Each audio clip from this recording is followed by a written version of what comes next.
And we're back for part 2 of the Avocado Show here, New Year's Eve. Just had fun explaining to the gang the genesis of the word avocado or Abba. What came first, the Abba or the Jeebs? I actually might clip that out and put it on the Abba Jeebs channel, YouTube channel. I think that'd be kind of a fun explanation, right? Anyhow, so this is part 2, Ha'ole Makahikeho, which is Hawaiian for Happy New Year to you. And I know we're creeping up on New Year somewhere in Brazil. We've already got a great session under our belts. We got some more. I'm nice and full still with donos, but we're going to start back with some wheel of cheese. So this one we're going to do, let's start it off with, let me see. That's last spin wheel there. This is queso fresco. Oh, a little more here. Do you guys, anybody recognize your name here? Remember the rules here. If you drop it in on the form, obviously nothing over 7 minutes. It's an automatic punt if you do. If you have by accident, you realize you put it in more than 7 minutes, you get a hold of one of the mods, you can change it out for something shorter.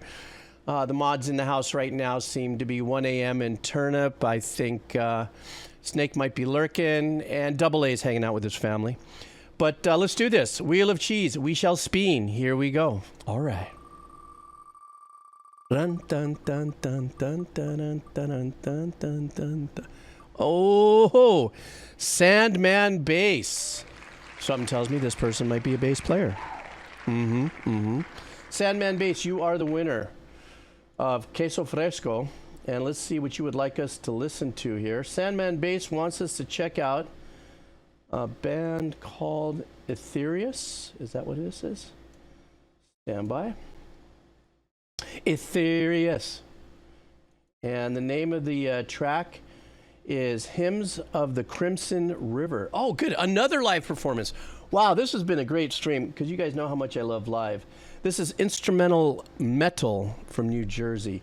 Guys, remember, if this is the first time here, you're checking this out, you miss your song, I always chop it up and put it on my YouTube VOD within a couple of days. You can always check it out over there.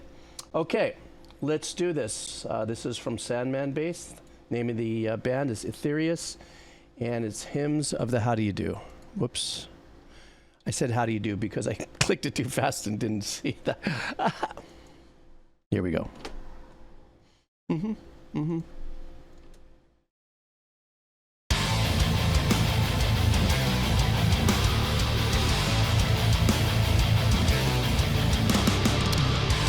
Heavy metal in the church. Who would have thunk?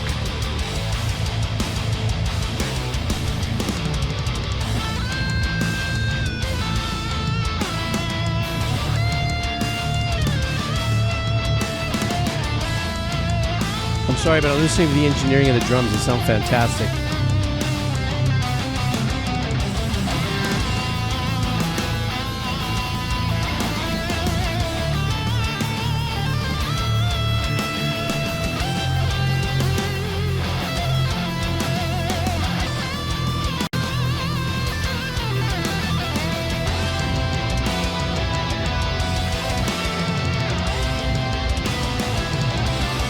Sounds like a neat, really super sick pre-chorus here. Sounds like we should be getting into the balls of the hook right about now.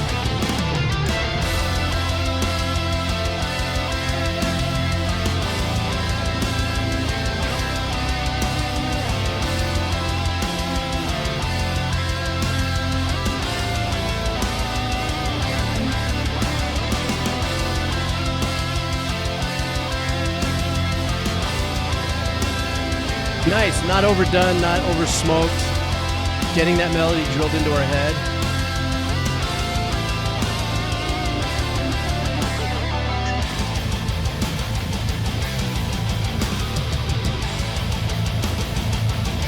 God, I love the squawkiness of that low note.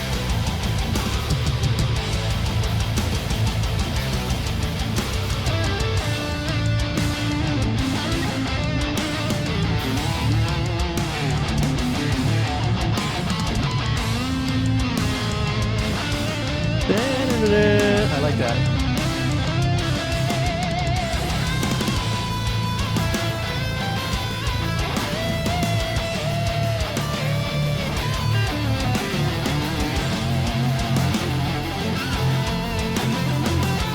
But I love that these guys are fully capable of killing it and shredding cheese to bits, but they're being extremely melodic with their lead work.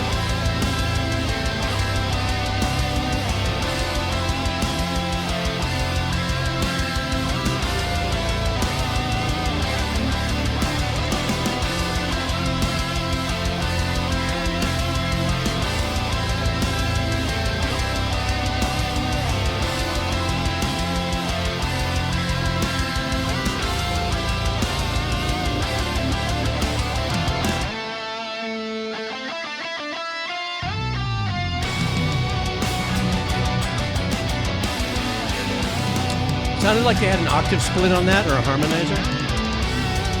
Or it could be the both of them.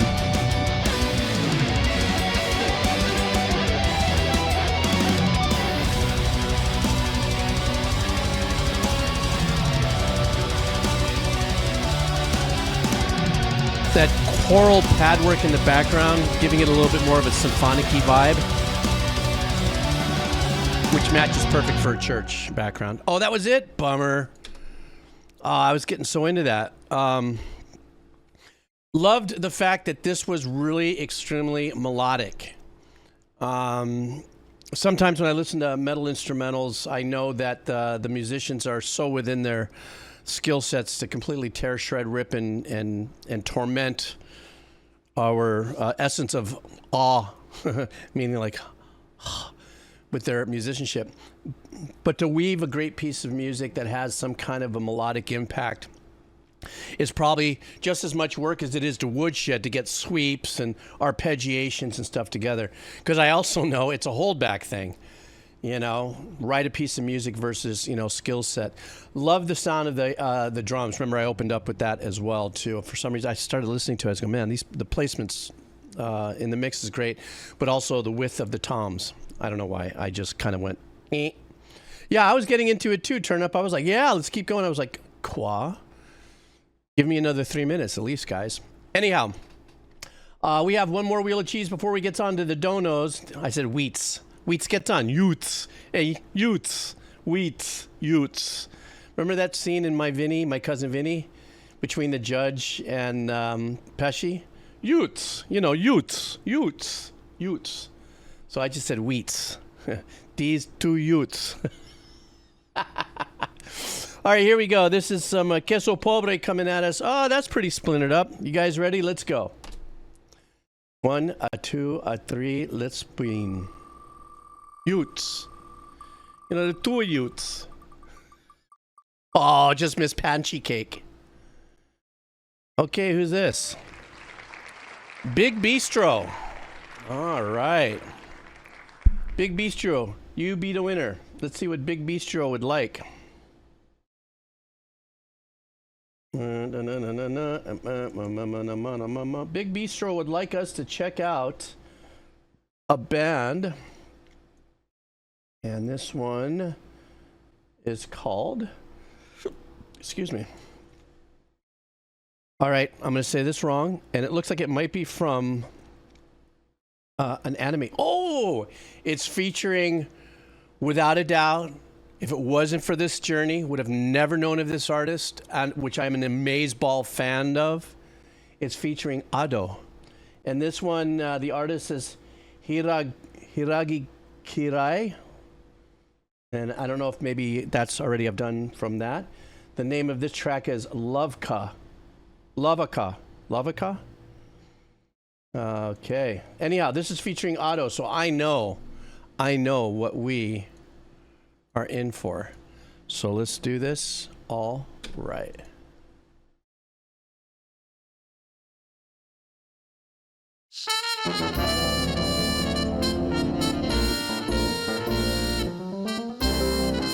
I just know this is gonna go somewhere.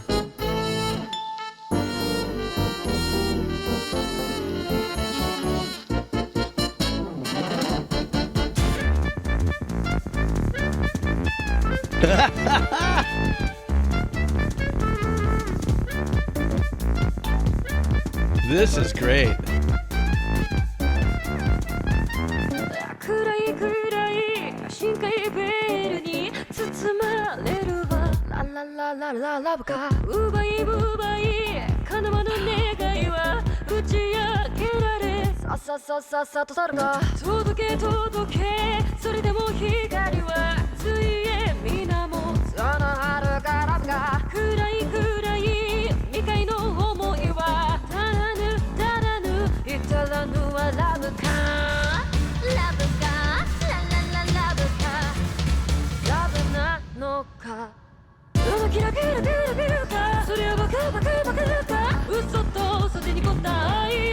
Wow, such clever swing.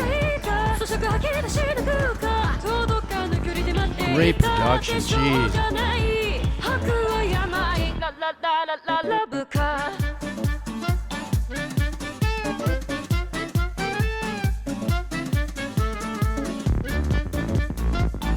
Ooh, that sloppy, lazy bass in the back sounds so fat.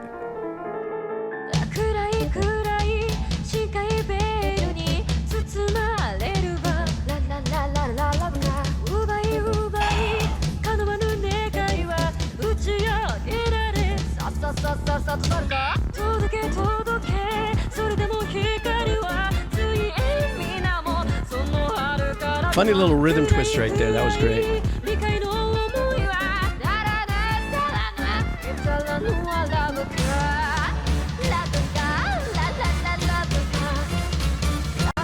Getting a little more big band full.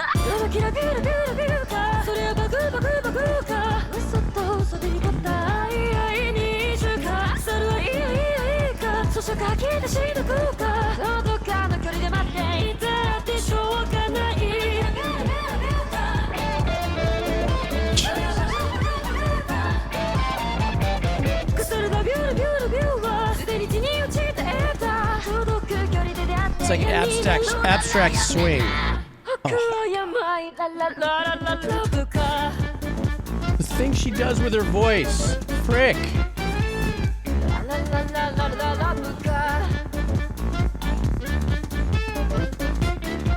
That wheezy bass.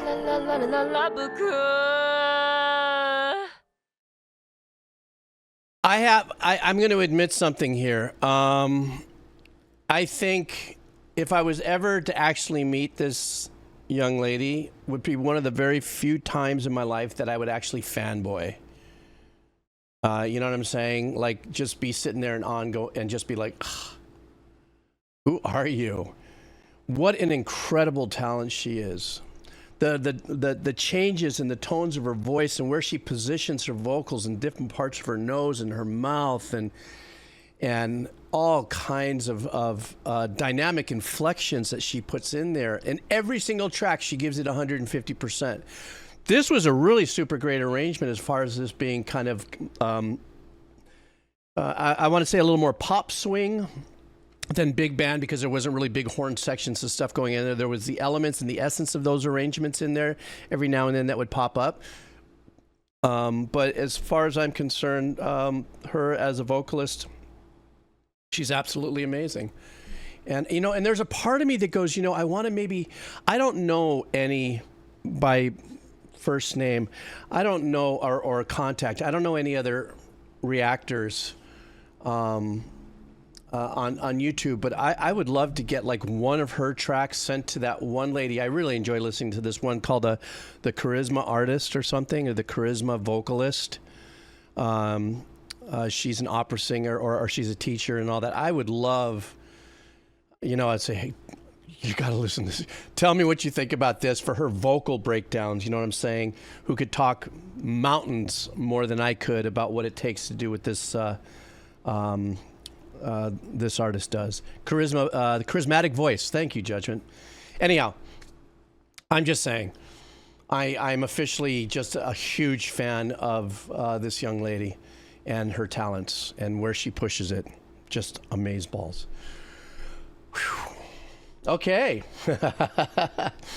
We're back at donos now, guys. Ooh, I still got a ton of donos going. Oh my goodness, there's so many. But I'm staying through it all. I got nothing else to do on New Year's. I'm all by myself, and I'm with you guys, so we're doing this. Hardcore. We are doing a song for hardcore. Hardcore would like us to listen to. This one is Akira Yamaoka. The name of the track is Promise. I guess it's from a game called Silent Hill 2 from 2001. It's a psychological horror, mystery, and tragedy game. This song plays in the credits. It's one of my favorites. Very emotional as the game. Hardcore, Happy New Year, and thank you so much for your kind and generous dono and hanging out here and bringing this here into the stream. So let's do this. Let's see what this is all about. All right.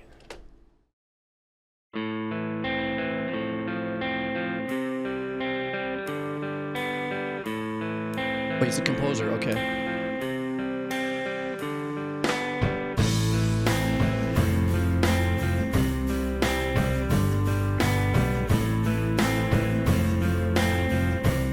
Very nice engineering on the kick. A little tricky.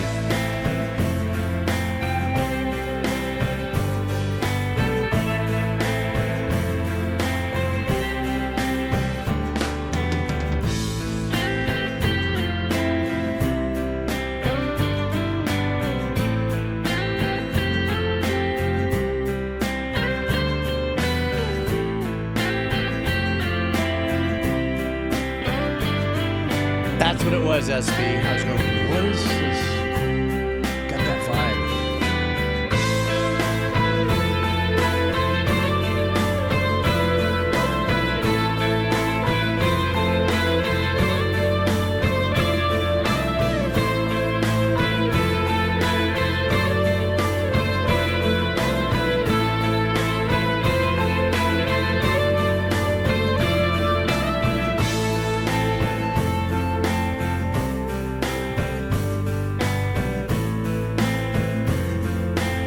That's right, this is part of gameplay. I guess this is the title of it.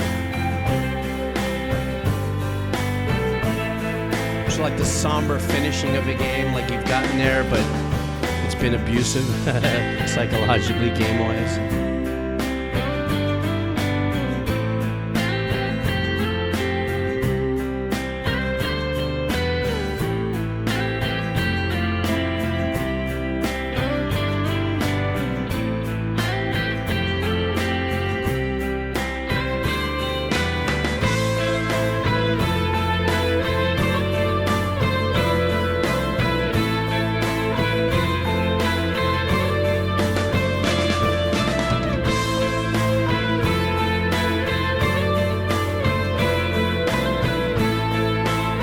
Really enamored with the bass bass kit, the bass drum.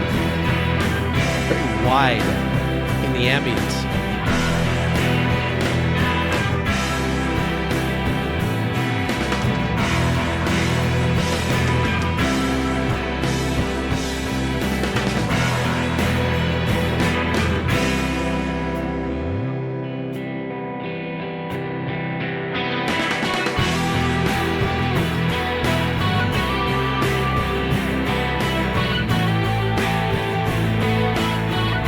I love how the track strengthens up without getting too overbearing in its production.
What a great track. I don't know anything about the game except for reading the message that it was an end title and reading some of the messages as you guys laid out here that it was kind of a dreary run through the game, meaning like it's heavy, it's pulling, you know, there's nothing really happy about it per se.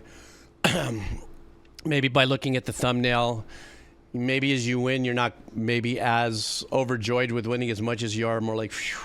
Or maybe it leaves kind of a heavier, somber vibe. You've completed the game, but you feel like you maybe are not complete emotionally. I don't know. That's what the song kind of brought out there. I love the subtlety of the engineering and not the overplaying. Like I said, when it powered up a little bit, got a little more dynamic with the volume and the strength. They didn't cheese it out by adding dirt to it and make it a grungy or smoky sounding. But the sorry. That they kept the integrity the way it was, but I was intrigued by the kick drum of the kit and how it was engineered. Very room oriented, but it almost sounded like, it's funny enough, it sounded like they actually emphasized more of the overhead signal to pick up the bottom end, along with maybe a mic that was maybe about half a foot outside of the front of the kick. But it was a very unique sound, and it did give that intimate kind of poop, pink, you know, vibe to it, you know. So that was a really nice track. I thought that was super badass. I'm in a really good mood. I'm like, I mean, it's a dark track, but I just was really like, power of simplicity, and also the power of simplicity can really pull a lot of deeper emotions, as we just experienced. Next up. It is going to be 117907. That's the name of the username. The name of this particular track is called Wuthering Waves, the beginning of our story. This is a fun piano piece Kudu Games put out to promote a new character in their game. And thank you so much for coming in here. Happy New Year's to you. Thank you for your kind donation. So you guys helped me with this piece of Kudu Games. So I don't know exactly if Wuthering Waves must be the game, correct, guys? Anyhow, it looks like we're going to get another live performance. Boy, this has been a great stream for live performances. All right, here we go.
Beautiful.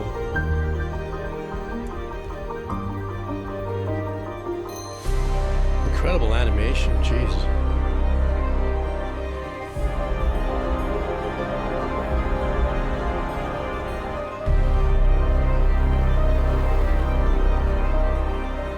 Ominous. The trombones and the French horns there.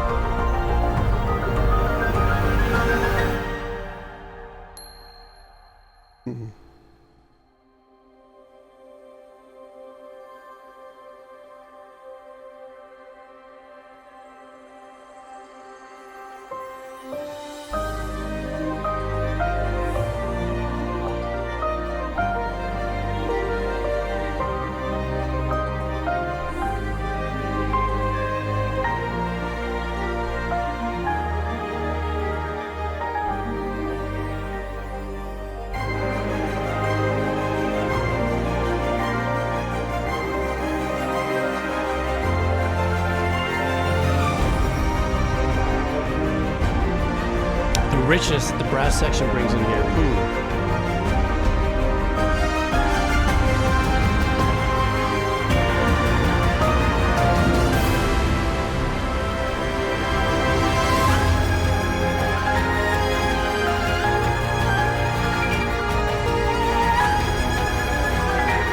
Very dramatic part of this track here. Something must be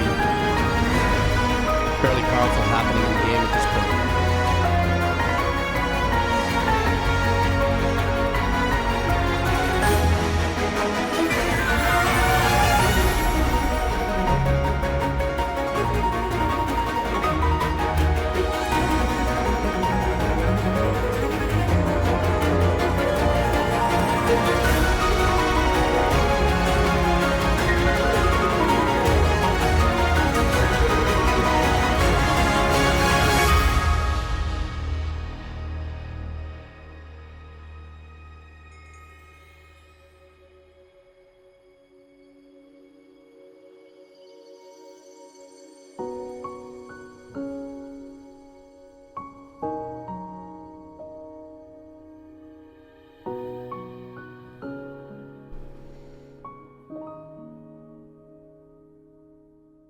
Absolutely beautiful. That was absolutely fantastic. I was, mesmerized a little more with also not only watching the musicians, listening to the arrangements. The piano tone almost felt like it had the the middle pedal ridden on it, which is a slight dampener. But then again, you can get that same effect with EQing and stuff. It wasn't so bright. I think, Kairu, when you asked how is it that you sit there and do arpeggiated work like that, especially when it's very powerful, but it's not overbearing. A lot of it might have to do with how we hear it. Also has to do with a very probably soft compression that, is on the piano, and also the fact that the high end was kind of sculpted off. So you're not hearing a lot of the banginess of what, super forte, pass would be or arpeggiation might be. The in and out, the breathiness of the composition, where there was a beautiful, because there was always some kind of arpeggiation going, or an ostinato going of sorts. At first we saw it with the violinist, which I thought maybe that was an overdub a little later, because everybody else had suit and ties and stuff, and this guy had like a black T-shirt with a couple ducks on it. The guy that was playing the violin, that was playing the lead work, if you would, melodic work. But everything, there was always some kind of arpeggiation or ostinato or something of that nature happening through it. And then they would bring that down and kind of chill it out and bring it back to life, and then make it nice and rich with the brass section, and round and ballsy and bassy with that, a little bit of the sizzle. But I don't know what this was, if there's either a singular or multiple leitmotifs kind of woven into this, it was still an absolutely beautiful listen. And like I said, this has been a great stream lately because we've been watching a lot of live, performances. So yeah. That was killer. Thank you so much once again for your donation and bringing that on us. The driver is in the house. The driver wants us to listen to, let's see here. Cat Burns is the band.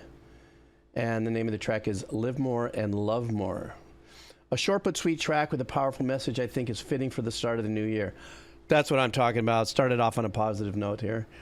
Hope you, your loved ones in the chat, have a happy and safe 2025. That is the driver's blessing to all of us. So thank you very much. I don't know if the driver's in the house right now, but I know his sentiments are. So let's go. Let's see what this is all about. Alrighty. The driver's driving.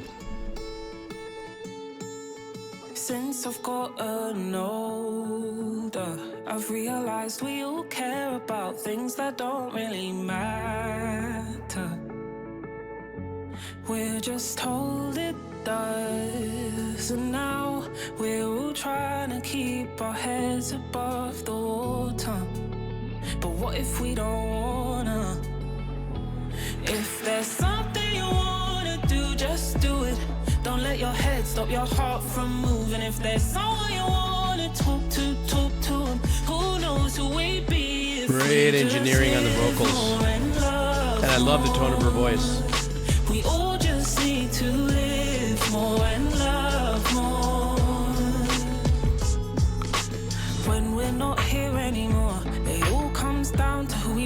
what we stood for, not what we had, and not where we lived. So when we're told it does, maybe then we'll see we don't just have to keep our heads above the water. Not if we I don't know why I'm feeling just a slight adjacent Tracy Chapman. Just do it. Don't let your head stop your heart from moving. If there's someone you wanna talk to. Who knows who we'd be if we just live more and love more. We all just need to live more and love more. So hug your beautiful kids, flex on the tell hook. them you love Nice them, and have bold. some heart, but Great make ear sure candy. it's open, take that risk, 'cause time gets stolen. Maybe speak less and listen more. 'Cause life's too short, you only have one. It might sound cliche, but your life can start when you choose it to. When you choose it to. 'Cause if there's something you wanna do, just do it. Don't let your head stop your heart from moving. If there's someone you wanna talk to. God, I really love this Who hook. knows who we'd be if we just live more and love more. Who knows who we'd be if we just live more and love. I really love the engineering as Who well. knows who we'd be if we just live more and love more. Who knows who we'd be if we just live Those more guitars. and love more. I love the way the engineer brought the guitars down. So that opening pattern of the guitars that we started and ended with was something that guided us through the whole journey. And then the beautiful melody and the tone of her voice. For a second, I thought that maybe they were using some of the percussive elements of an auto-tune vibe. Not for the tuning, obvious, because she has a beautiful, stunning tone to her voice. But remember, we've talked about this before, that sometimes you can use the auto-tune as a plugin just to add a little percussive bounciness to it, because there's one or two little areas that sounded like it could have been, but then again, well within, you know, without, I believe with vocals of that nature, it could also be well within her skill set to actually do that with her voice. But there was a second where I was like, oh, that's really unique, you know. But then, you know, look, I just got through listening to Ado, so you know how blown away I get by the kind of talent is out there and things people can do with their voice. Love this track. I've said this many times. I'm going to continue to say it every time this happens. There's something to be said about songs that just set you on a glide. 2 or 3 chords in the changes, you know, and then they might reverse the chord pattern for a second in the hook, but it's still the same exact 3 chords. And in this case, that guitar pattern played all the way through, except they build and build and build, and they add more arrangement. The vocal production through the hook I thought was also phenomenal. Great background vocals, but great engineering. You know, the unsung heroes to a lot of what we listen to has to do with our engineers, you know, and I think that's, the engineers, I know a lot of engineers in my day were very humble and just be happy to be engineering and make, you know, a good living out of it. I'm pretty sure that, you know, there's a nice humble through line to a lot of engineers that are not so much down for, you know, I want my, you know, my piece of the acknowledgement. But when it comes to anything that I ever do on these channels, you guys know I flex on the engineering on that, because that is hours upon hours sometimes of just crafting and sculpting something, you know, and not all of it requires, you know, all extra post effects and all the craziness. It's just getting the right everything, you know, putting that all together.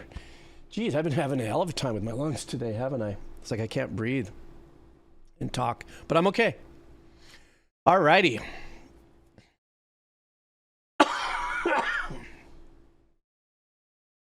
Let's go ahead and continue on. The next one here is Halo Fanboy is coming up now with us. Halo Fanboy wants us to listen from a game, Samorost 3. It's the main theme. Halo Fanboy, thank you so much for your donation. Happy New Year to you. Thank you for hanging out with us and bringing music into the house. His message is, I love the art style of the games from Studio Amanita Design, as well as their music. My favorite is Samorost 3. The animation and surrealistic visuals is so good, just like the soundtrack. I highly recommend it. If you want to play a strange, beautiful point-and-click adventure game, this would be it. All right, guys, let's do this. All right.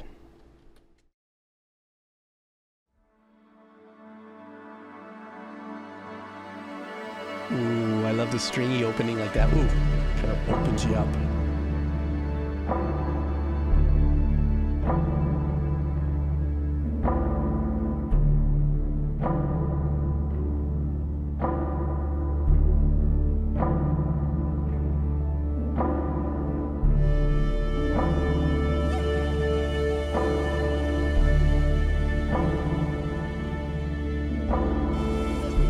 I love that subdued percussion in the back.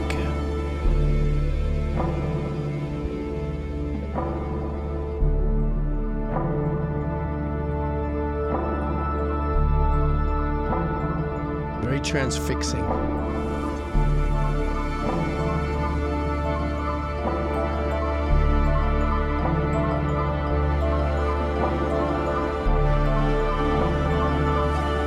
That kind of off arpeggiation almost sounds like a cuckoo clock going, multiple cuckoo clocks kind of in the background. Or at least gives me that theater of the mind, if you would.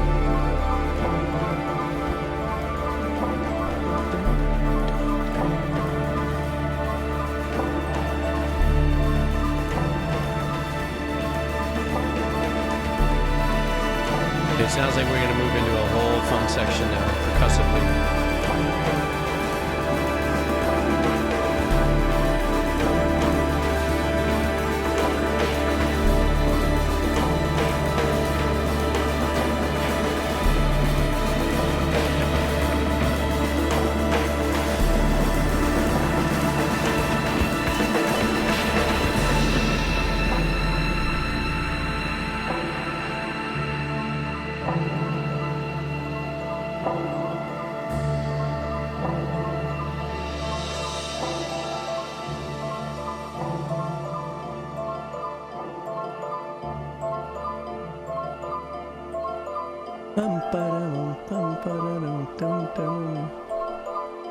A very familiar pull with that, yeah. But it gives you the essence of time, tricky time, like where are you in space?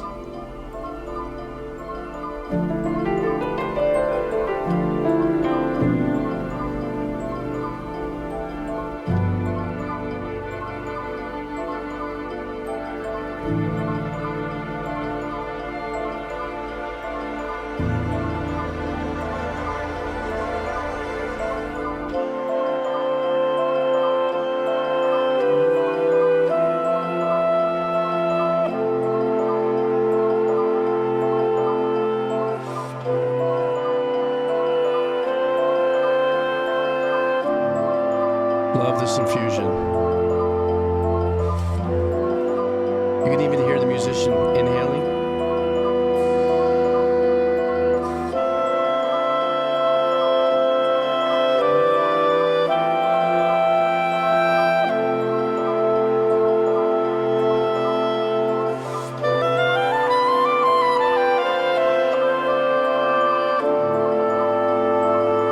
Sardines.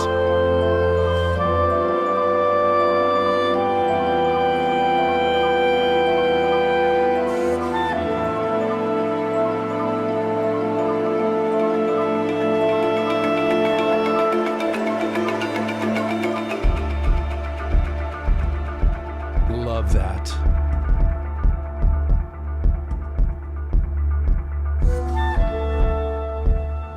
Very interesting.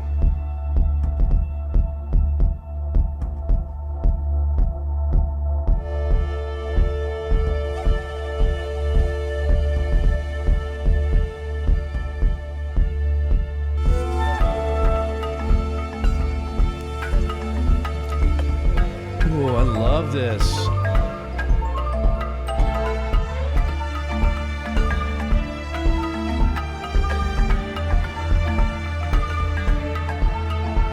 Kind of up there with a track like from Journey that continues to take you through.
horn synth sound.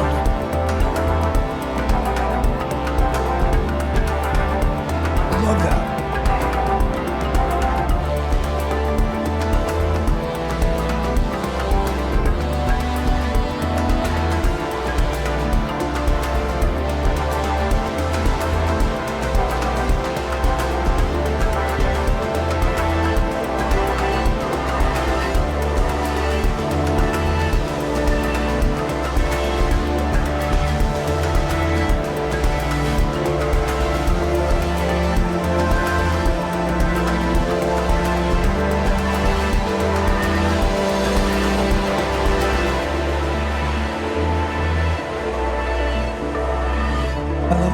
That's happening there.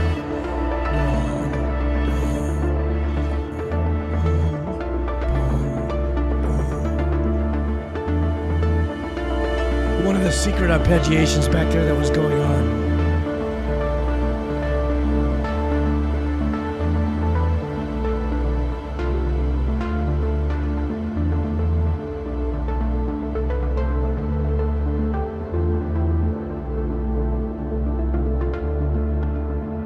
All the counter rhythmic stuff that was happening there. These arpeggiations bouncing off of each other with their delays as well, creating their own rhythmical environments.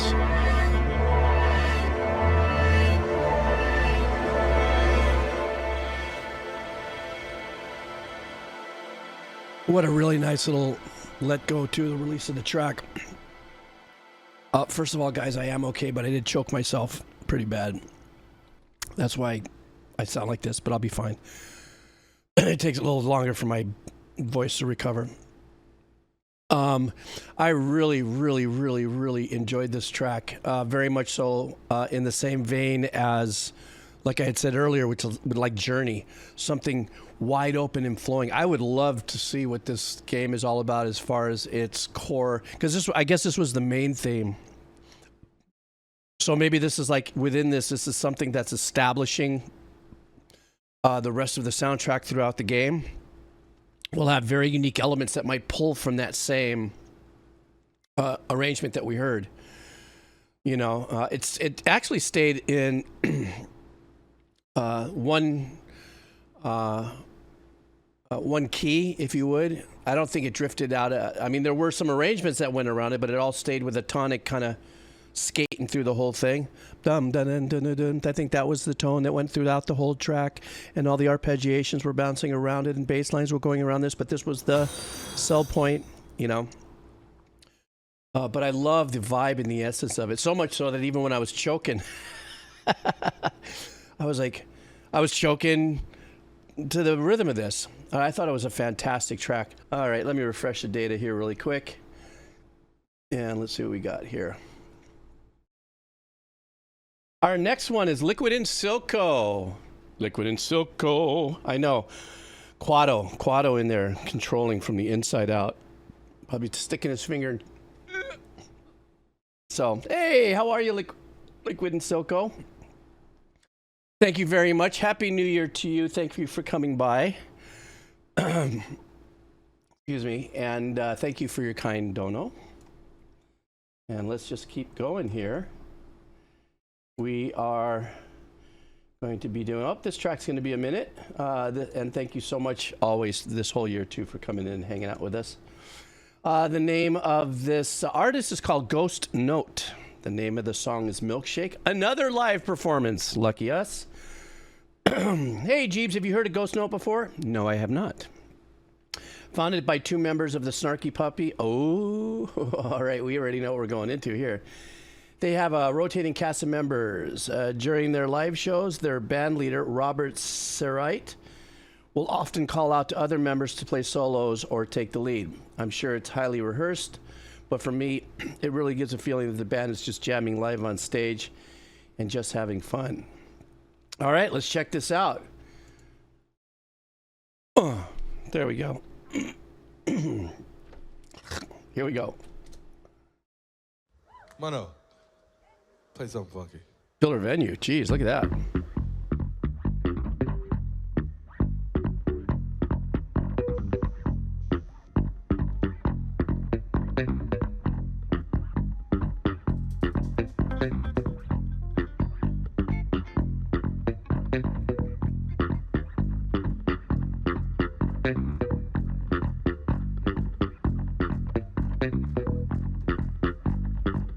Now that's a badass outfit.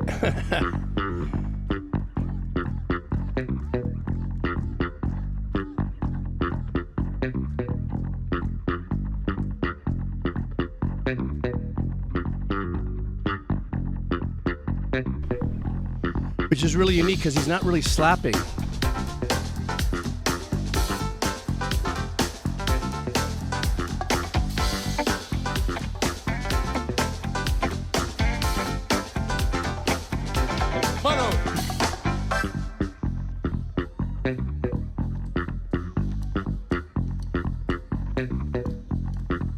Come on, Sophia, we're just getting warmed up, y'all. Keep what you got, yo.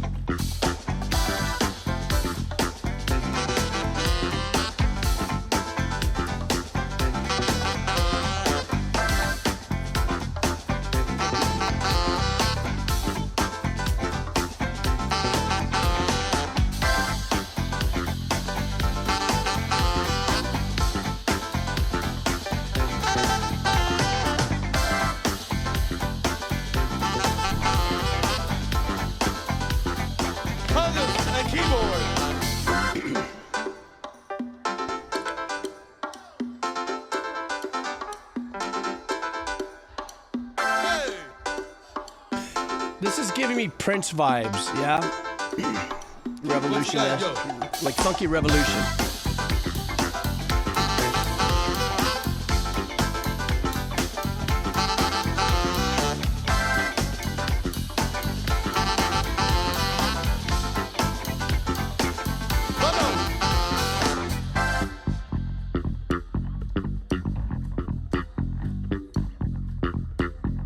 I love it when the left-handed musicians just take the instrument and flip it without getting it restrung.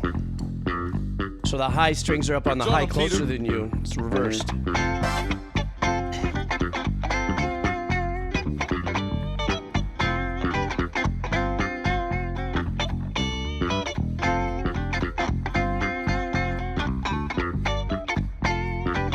Keep what you got, yo.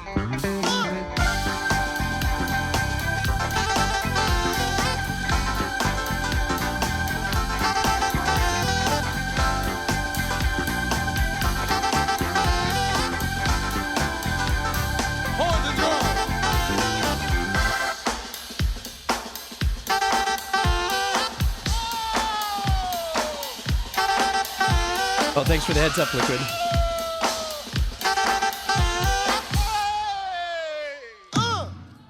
What you got, yo?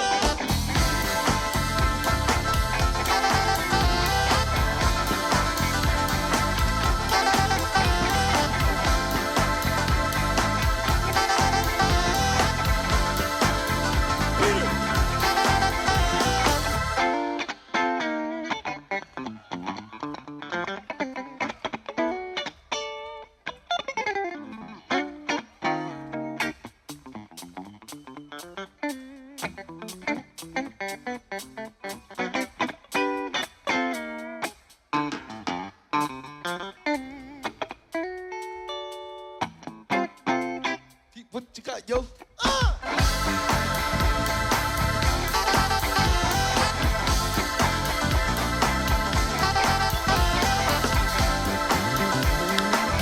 I love the crack on the snare that's layered on top.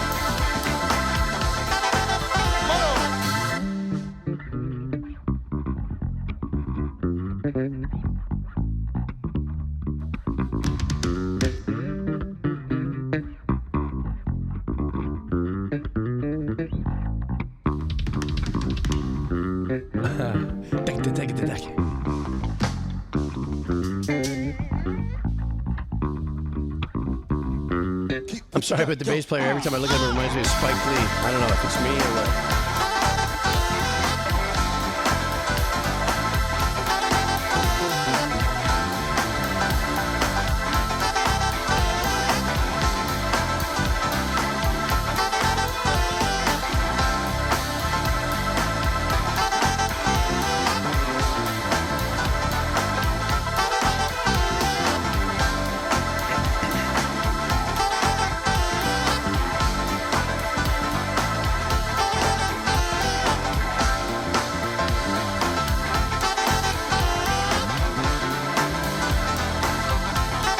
But I think a lot of this also stems from the James Brown era. Of just finding a sick groove and locking it. Just letting it rinse, not trying to get too funky, just let the groove settle in.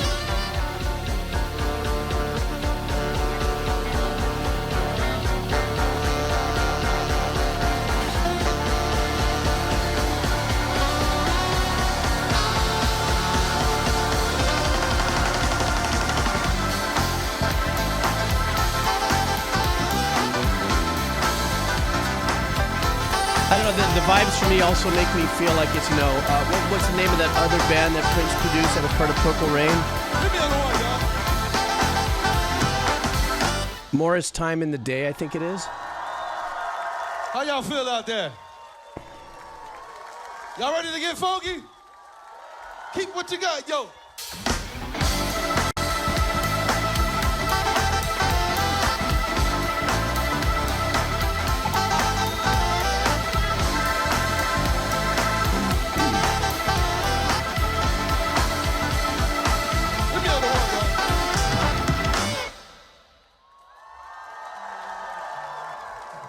One, two, three.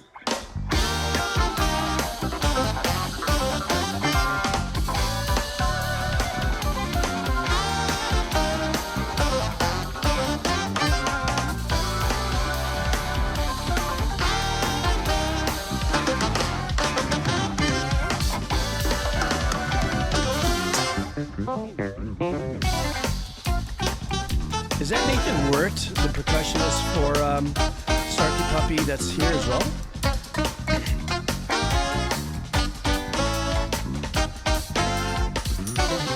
Can't tell.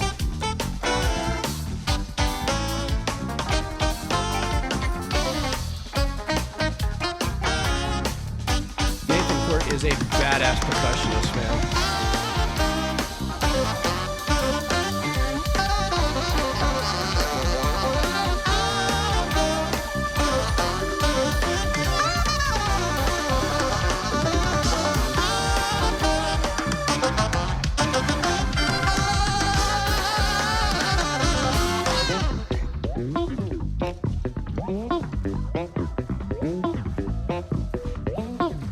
Together like Giving this. us a little Primus vibe there. Everybody, put your hands together like this. Yeah? Fellas, let's go. Oh, love this groove.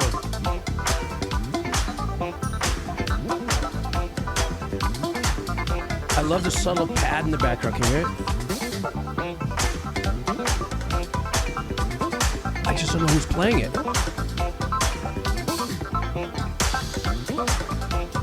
Can you hear that subtle pad?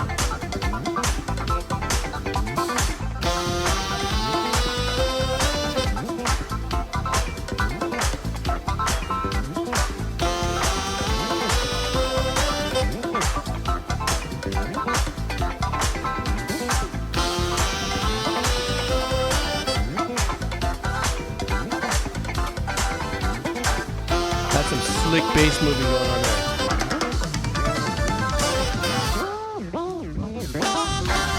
Ooh.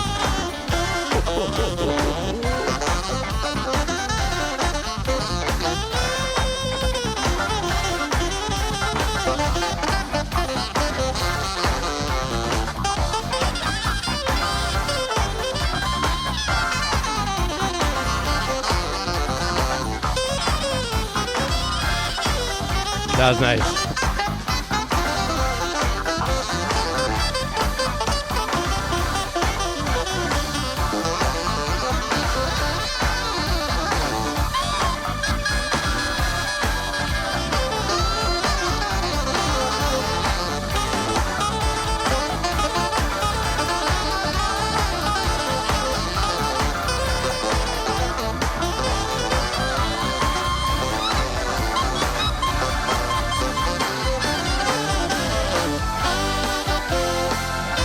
That's nice right here.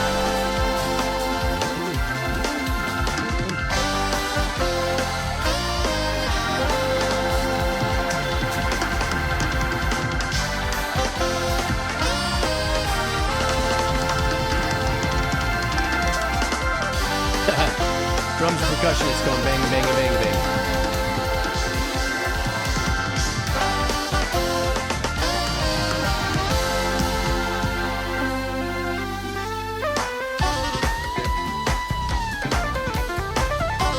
Here we go.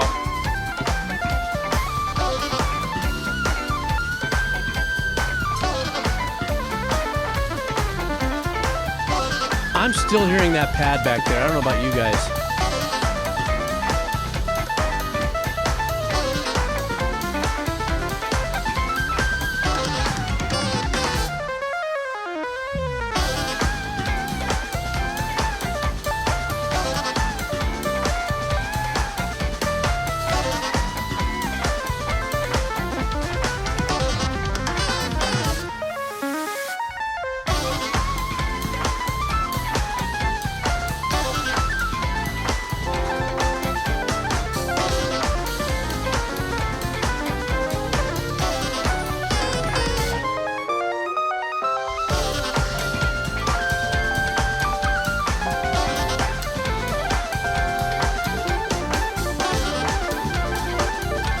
That's not Corey, is it? That keyboardist? No, I don't think so.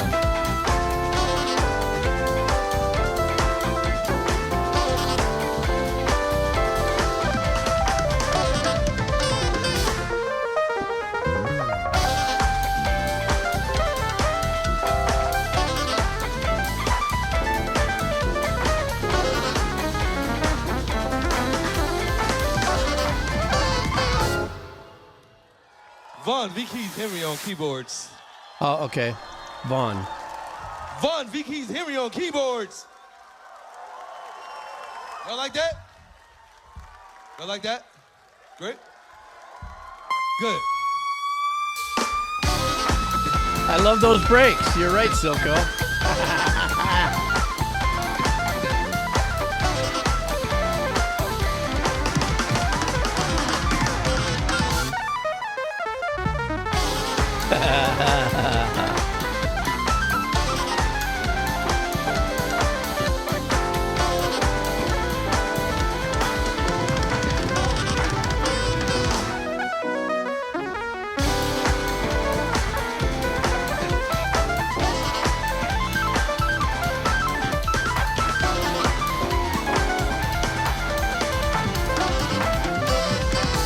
Ooh, the bass.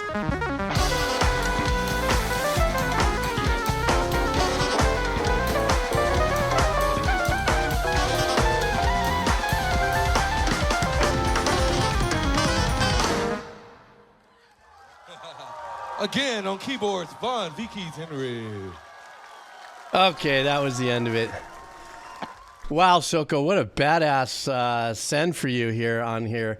I am just kind of my neurons are firing to the rhythms. I mean, they in the sense that they really gave so much time into making sure that we sunk into these patterns that were not complicated in chordal movement as much as they were, as they just was that really good, solid jazz funk fusion work that was going on there. Very apropos to the musicians, as you said, Soko, that these guys were kind of a derivative, or they came from, or are part of the snarky puppy circle of musicians. Obviously, each one of these guys were cranking it. I couldn't tell if that was Nathan Wirt on percussion, but there were some familiar sounding percussive licks that I heard there. Oh, that sounds like Nathan. That maybe he was part of also that flex. The bass player, without a doubt, was to me the binder, the binder of everything. They were all great musicians and stuff, but that bass player was just smoking the whole time like it's nobody's business. And he's in that outfit too. I wonder if he was hot in there. Everybody's in like tank tops and stuff, and he's all kind of what do you call it when you dress up as an animal? Cosmo or something? Cosplay Cosmo. But super badass, Silco. Thank you so much, man. That was really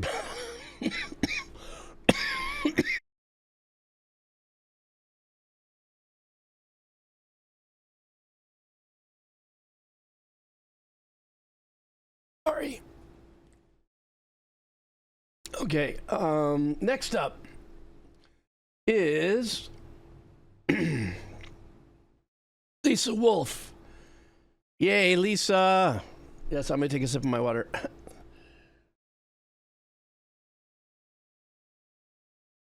Lisa, is you still here?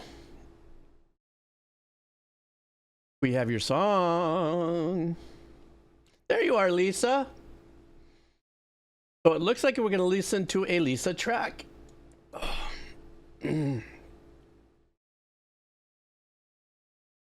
So the Lisa track, which I love listening. This is one of her songs. This is Airship, kind of a Starwolf approaches Super Mario Brothers 3 NES cover. So, by the artist LC Yeen. So the message is, do you like analog synths? Yes. It's an old cover I did of the Airship level in SMB3. What's cool about this track is I actually fashioned my own DIY tape flange. Oh, wow. Really? Flange chorus phaser with 2 Walkmans with their covers removed. Wow. Okay. Since 2 inch is expensive for a few tracks like this, running back into another cassette. This was mastered for, let's see, this was mastered for a ripped from the original cassette master. Okay. And there were some amazing sounds I got from dubbing my synths this way. And to anyone familiar, I did try to shape my synths into a mix of a Star Fox SNES 64 type sound, but no use of sound fonts here.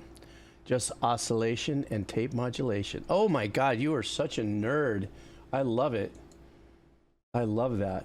Okay, I say that with respect. That wasn't a dig. I'm listening to you going, oh my God, mad scientist. All right, guys, here we go.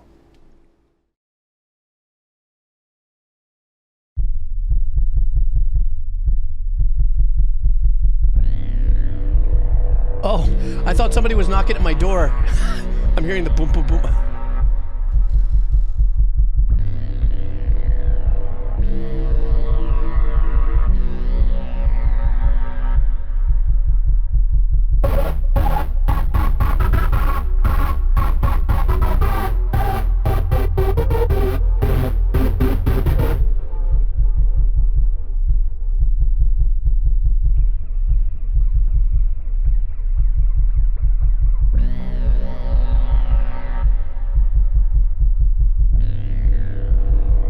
So cool, especially since I got the backstory.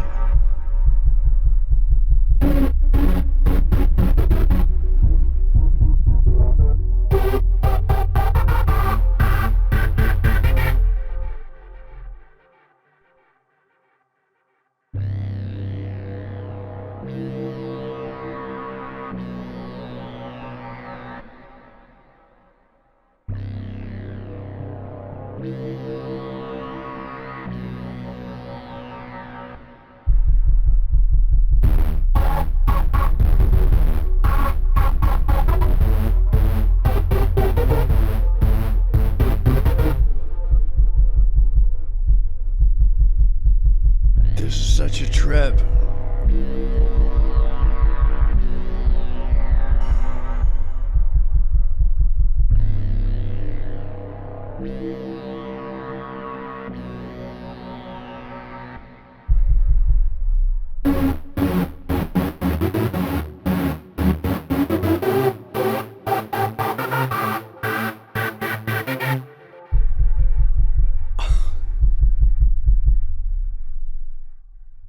Lisa, that percussive bottom end, that was so cool back there. At first, like I said, in the mix, when it first came on, I was like thinking maybe I was hearing muffled, somebody was knocking at my door. That's why I was going like this. I was going, no, that's... what I'd like to know, actually, is what were the synths that generated those tones? I know it's very analog, but what a unique sound to it. And I guess whatever it is that this... Kairu was saying that this was kind of a fairly close A to B to the original, perhaps? Is that, or did I misunderstand that? That Airship Starwolf approaches. That this was a really good representation of it, obviously, but though, you know, your own take on it and stuff. Oh, it's for comparison? Okay, I'll do that for a second since this was a short track. Let me see if I can find this in comparison. Let me see here. Give me a second, guys. No, I don't think it's showing up here. Is this it? No. C64. Ah. Mario 3 Airship. Okay, stand by.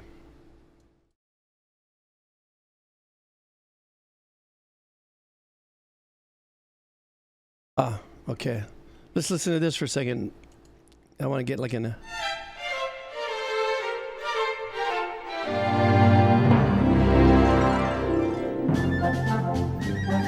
Nope. I was about to say, what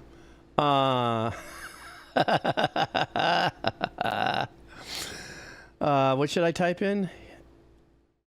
NES. Hang on for a second. Let me know if that's any one of these. Super Mario 3. Scroll down.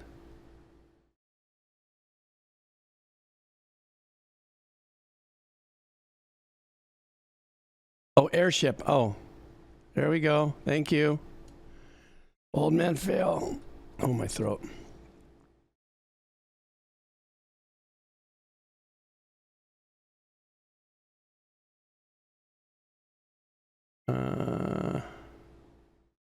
Oh, Airship theme. This one right here.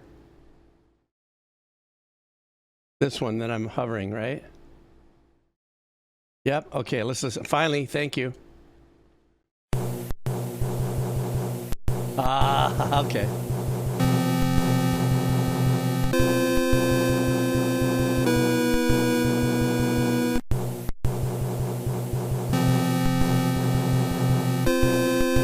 I get it now, okay.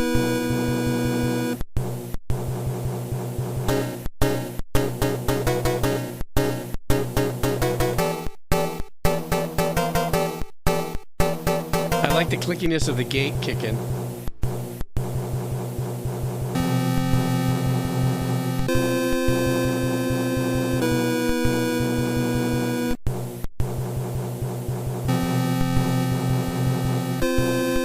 Okay. What a trip. Okay, now I got it. That last one I listened to, I was like, going, it sounded a little full and classical. I get it. But you know, I know that this is this is the original we just heard. But since I heard yours first, I was like, kind of digging that one, and your play on it to take it from this into what you did, threefold lift on that as far as like experience when I was listening to it. So really cool, Lise. Every time you come in with your stuff, I'm like, ooh, blah, blah, ha, ha, ha. What is she bringing in on us? I love that. Oh, shit. Oh, my throat. Jeez, what'd I do? It's like fire right now. Hi, Reflections. Thank you for the follow. And War Nameless, also thank you for the follow. I appreciate it. All right, let's continue on. So sorry, guys. Dixon. Let's see what Dixon wants. Okay, Dixon would like... Oh, okay, guys, here it is. This is full on going for it. We are going to be listening to some Lorna Shore. You guys ready for some Lorna Shore? I think this is probably going to be one of our first heavy gnarlies. And so this is called To the Hellfire. Oh, look at everyone's all stoked now. Lorna Shore, let's go, bring it. This is kind of like animals or pet sounds. Then again, I did listen to some Lorna Shore recently, and it wasn't, I thought it was going to be like, and it was like really Very unique. So let's do this, guys. This is Lorna Shore. To the Hellfire. All right. You can tell by the font what we're in for.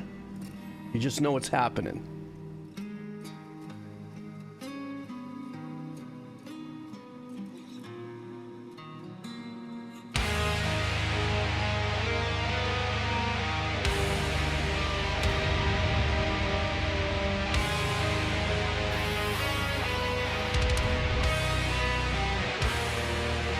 I love the ambient reverb on their on that lead.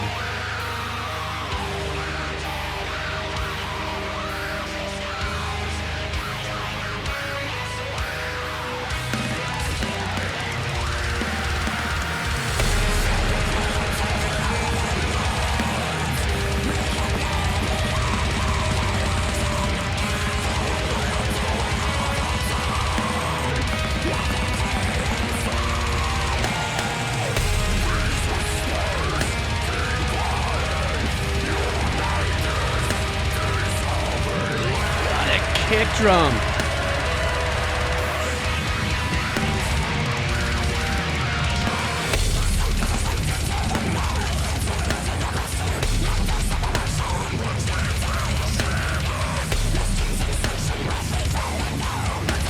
God, that kick drum sounds like a Gatling gun.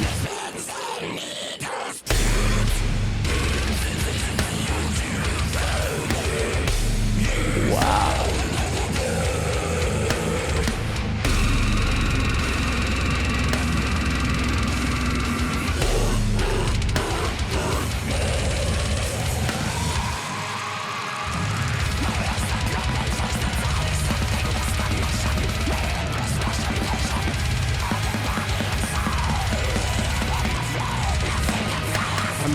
Down with that pad in the background that's giving it a slight symphonic edge to it. Wow, this is great. The arrangements here are fantastic.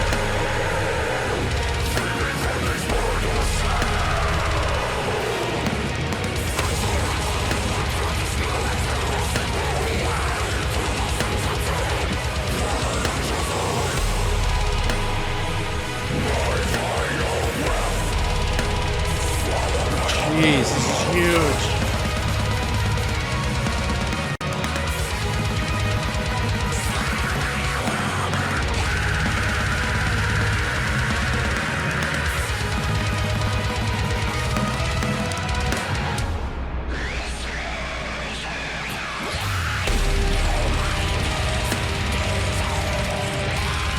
Rotten Soundgarden is Will the vocalist.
Is this one of those bands where there's two guitar players, but one of them will hold the lower kind of vibe, like an Animals as leaders kind of thing? The freaking blast beat. Ugh.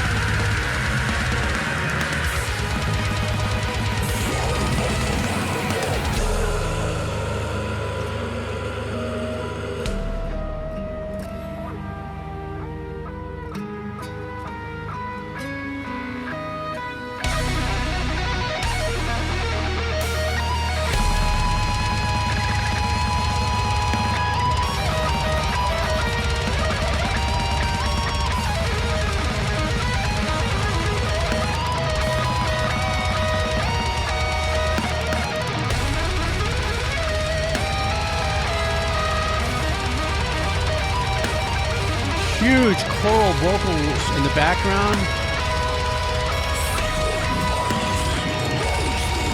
Like a cathedral from hell. Hence called Hellfire.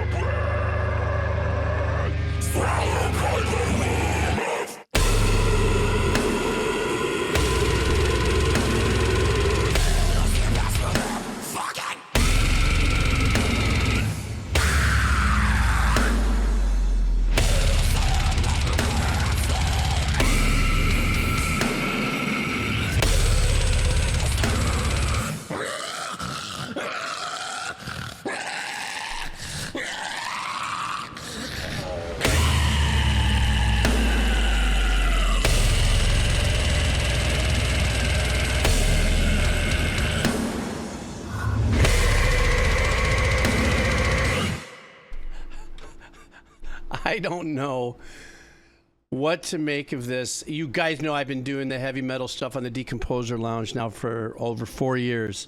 I've heard a lot of performances like this. I just don't know what it takes for a human to produce those sounds. I think maybe this was the young performer that I saw with the charismatic a vocal coach talking about it. Like, I think this might be the guy that they actually went to like an ENT and they put the scope down while he made those tones and stuff. It is? It is such a mind-numbing process. And I think truly it must be something, there's always, you can learn to sing, you can learn to growl, you can learn to pig squeal. I guess they call it, is that what they call it? Shriek or pig squeal and whatever. But some people just are in the zone without it even having to be work. And I think he's one of those super talented people that can pull that off. The only thing is that to me, I choked on a wasabi pea and my voice is a mess. This guy not only does this for his vocals, but then he's going to do it through a whole set. I don't know. Maybe those of you who are familiar with Will, if he actually has any vocals, either with this band or another one that actually has cleaner tone, and melody and stuff. The track in of itself, the Gatling gun style kick and the beat blast, just it's that new world that is so extraordinary to watch. And what it must take. I completely sucked as a musician. I consider myself much more of a composer than a musician because I woodshed on my arrangements and stuff. I've spent my whole life with the arrangements. But when it comes to being a musician, whenever you're doing patterns and you have to sit there and you're practicing to a metronome,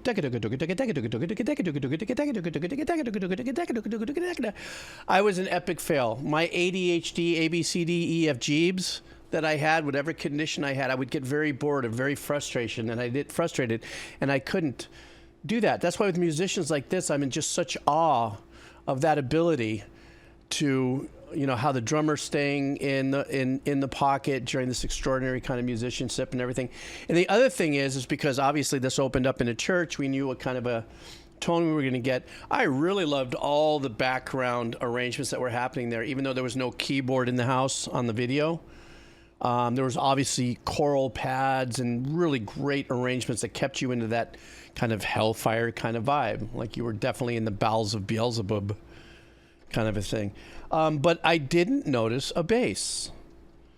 So is that true? Did I not? I said it, but I didn't look at the chat. And you guys tell me, is this like one of those Animals as Leaders bands where one of the guitar players really just is more of the eighth note on the guitar and holding that down? He did a Sleep Token cover.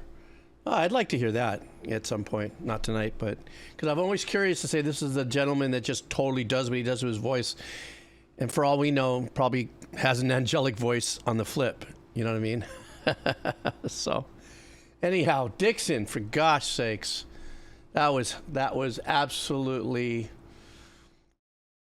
bringing in 2025 with a trumpet,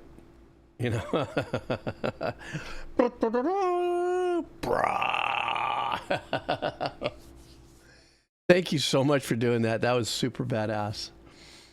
Okay. Next up, Cycloid. Cycloid, is you in the house? Alrighty, let's see what we got here.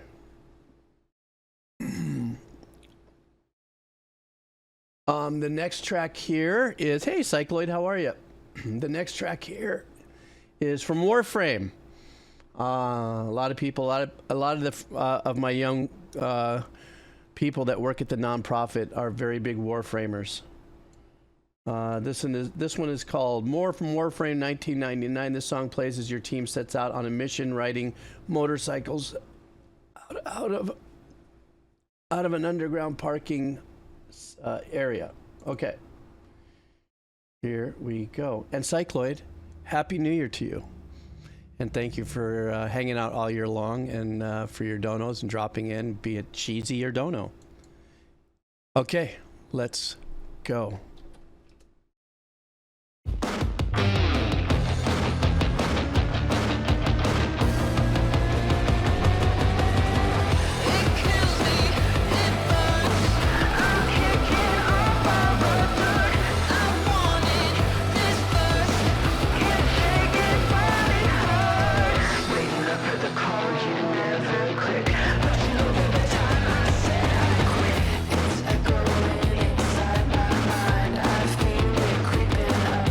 Kind of has like a little bit of a Pixies. What other kind of like female punk bands are there? This might be.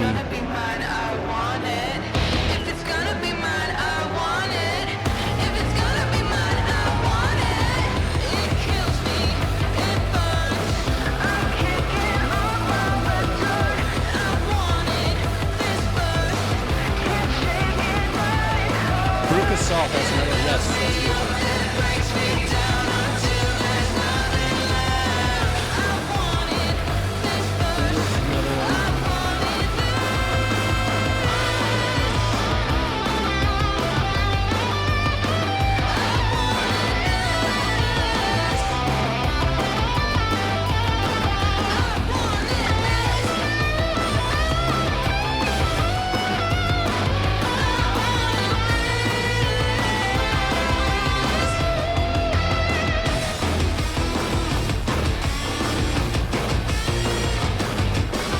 Lately, the last few tracks that we've had with this very unique guitar tones.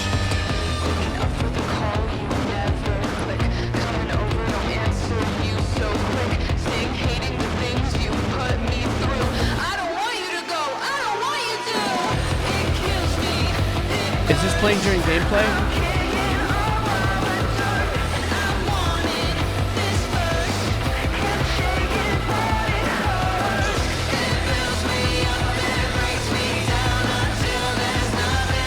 Oh, that's right, you're saying that. You wrote out running out of the underground parking lot, right?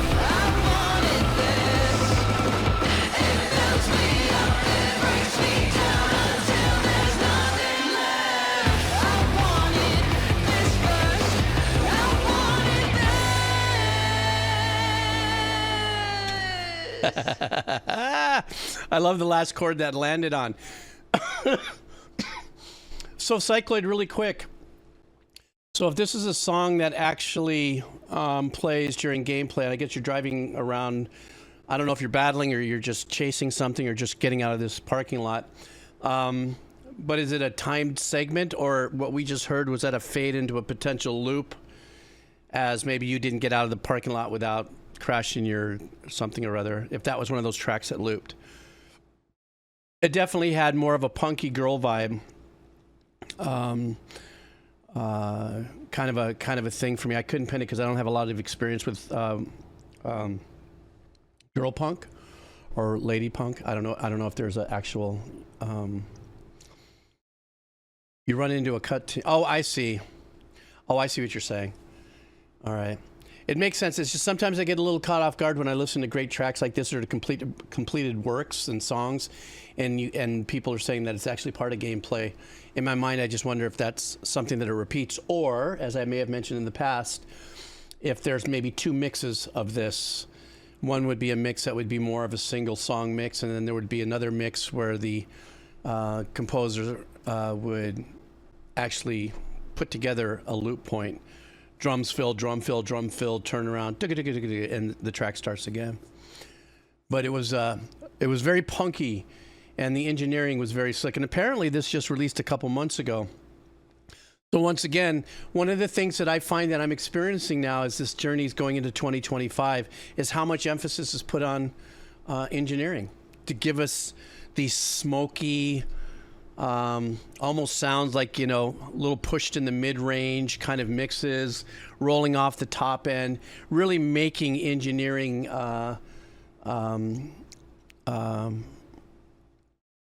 engineering is an art form unto itself. Excuse me. Something got stuck in my windpipe. I don't know what it is, but it keeps...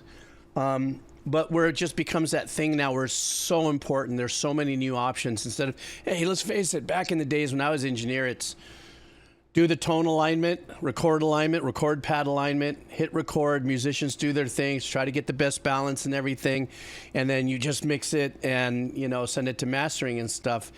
You know, yes, there were compressors, reverbs, gates, delays, and harmonizers and certain tricky things, but now there's 1,000% more things that you can do, and it's becoming more and more acceptable. Something that you would never think of doing 30 years ago is this particular sound. If I would have showed up with, you know, at one of the record companies with a demo artist that I was producing, whatever for them, and say, hey, check this out, they wouldn't have known what to do with it. You know, something's wrong with it. There's something wrong with your system. You know, so, you know, that's that thing. Anyhow. Excuse me. Baha Schmancer. Thank you, Cycloid, for that, by the way. I hope you're doing well. Happy New Year. Baha Schmancer, are you in the house? Happy New Year to you, Baha Schmancer, and thank you so much for constantly dropping in all year long with participating in the chat and bringing us the music. There he is. Hi, Baha Schmancer. How are you? Where are we now in the time zone of what's next for New Year's? Is East Coast up next, by the chance? Something like that? All right, so Baha says this is a Danish Feroz metal band that I saw live warming up for Insomnium. Oh, that's a great band. Have tickets for their next concert in Oslo. Oh, how cool. All right, let's check this out.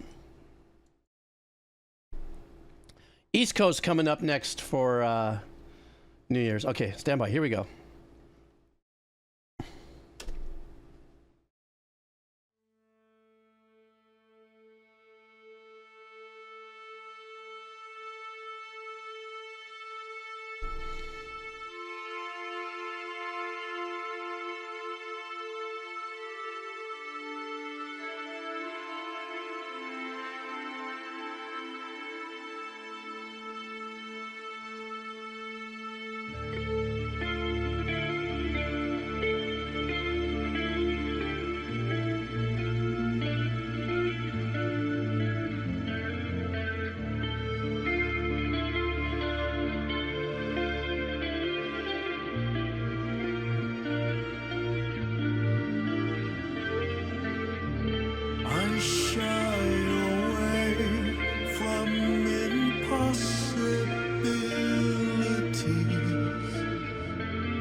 Great vocals, but I'm not falling for it. He's going to probably blast us.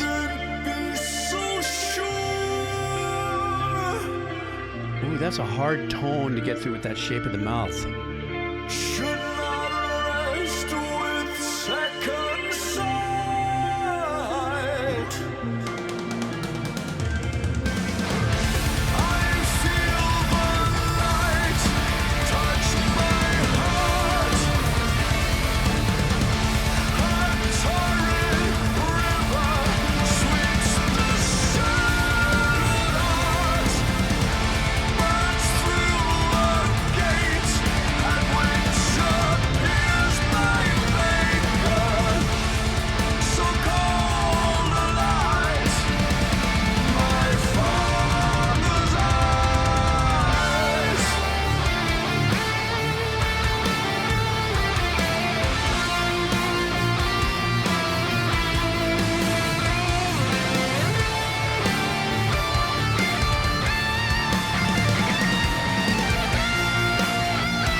love his voice and his verses here. Wild truth and clarity could lead me astray. It's almost like he's got an area in his voice around here in his mouth where it comes from. Kind of a round space. Sounds great. Especially with notes like that, it keeps it right there.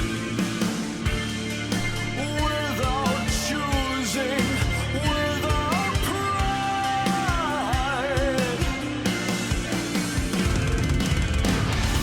Ooh, that fill. Touch my heart. A torrent river sweeps the shadows. Burns through a gate at which appears my maker. So cold a light, my father's eyes.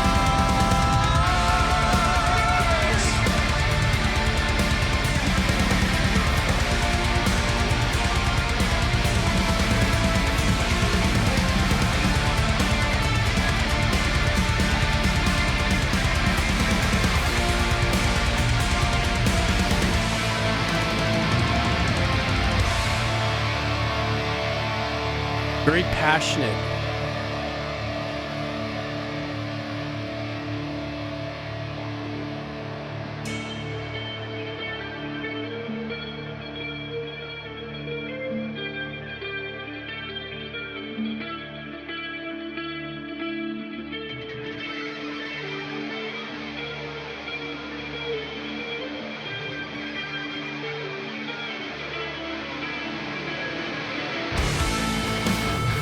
Kind of knew that was coming around the corner.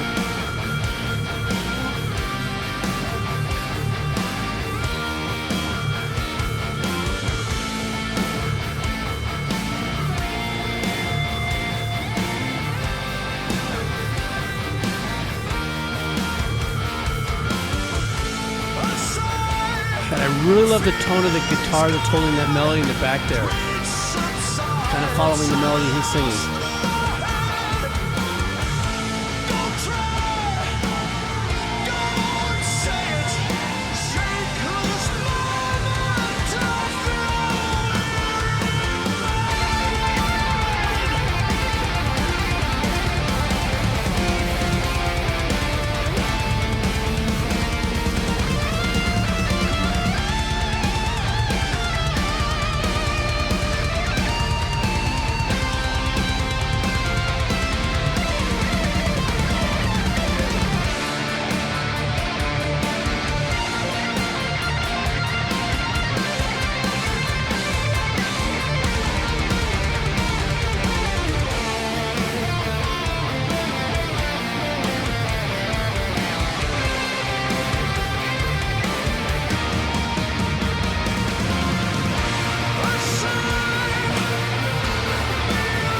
Very glorious, very magnificent here at this point.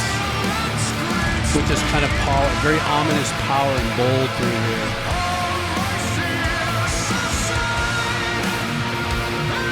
Epic, yeah, that's another vibe for it for sure. A lot going on with that wall of sound back there.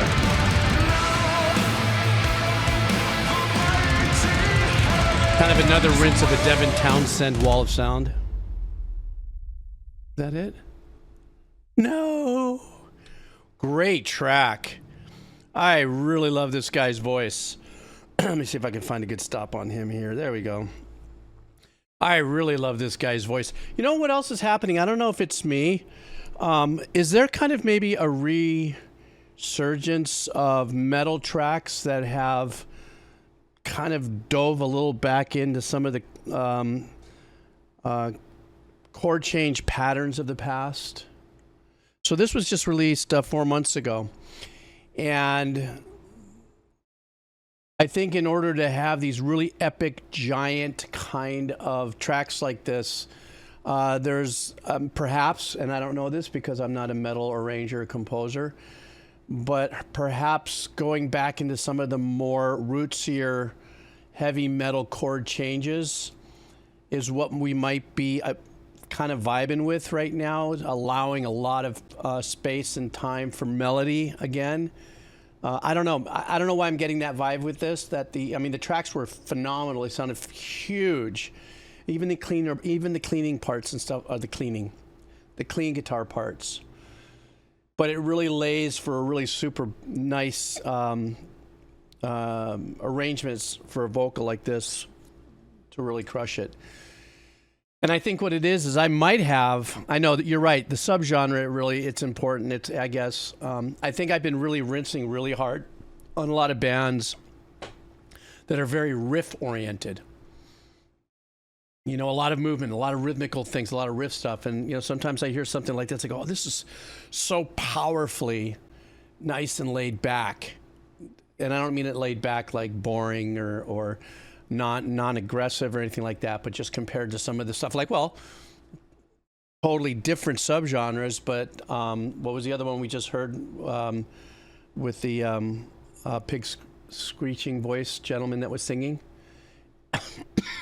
And how that kind of energy is cooking and all that. I guess you're right. It really has to do with that. Lorna Shore, thank you. It has to do with the subgenres, you know, and that's why I just get like, oh my God, there's just so many of them. It's hard to say this one is great for this genre and that one is great for that genre, you know. What are you going to do? Judgment Kazi. You is in the house. Oh, they started, I'm sorry, Baja Spencer, they started as a progressive. Gotcha. Oh, Mellow Death, right, okay. So this is... Okay, hang on, I'm going to get with you in just a second, Judgment. So you're saying that power metal and mellow death, is that melodic death or is it mellow death? Oh, I see, Zeitlock. That kind of just made it all go like this. Okay, I got it. I see what you're saying. All right. Thank you for that. All right, now I'm going to get to a Judgment to Kazi Judgment. And how long has that been going? Wow, almost 5 hours. I still have plenty to do, so I'm going to hang in there, guys. I'm gonna burn through my vocal cords. Next up, we are going to be listening to some Metal Gear Solid. The best is yet to come. And do you want me to play this towards the end of the stream? Oh, okay. I could do that. Do you want me to do that? I can do that now or as you see fit.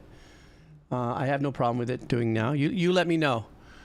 Will you want me to hold off on this or do you want me to drop in on this right now since you came up online? I'm okay. Think, Judgment Casmi. Let me know what you want me to do. Let's see. Okay, let's do this. Hey Jeeves, today I have an iconic track from the classic video game Metal Gear Solid. The track is composed by Rika Maranaka with vocals done by Iofi Faraj.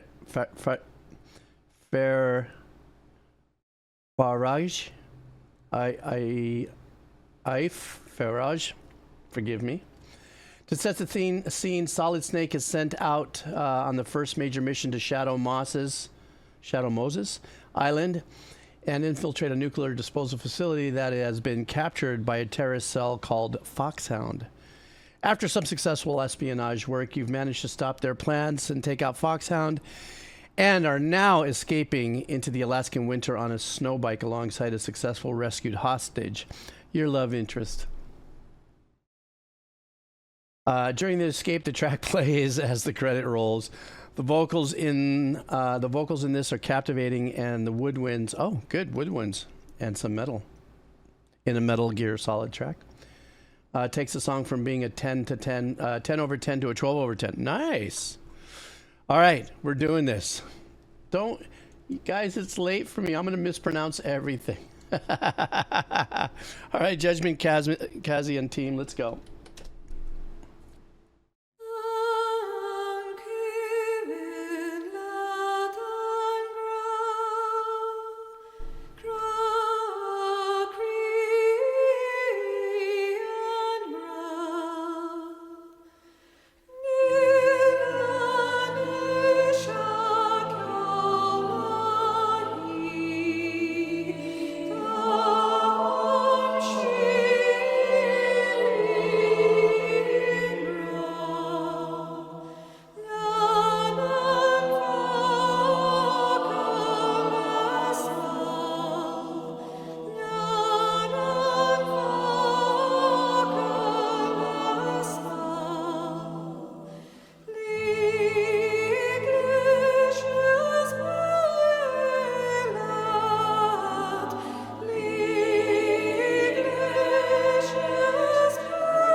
It sounds like a chamber-sized group of vocalists.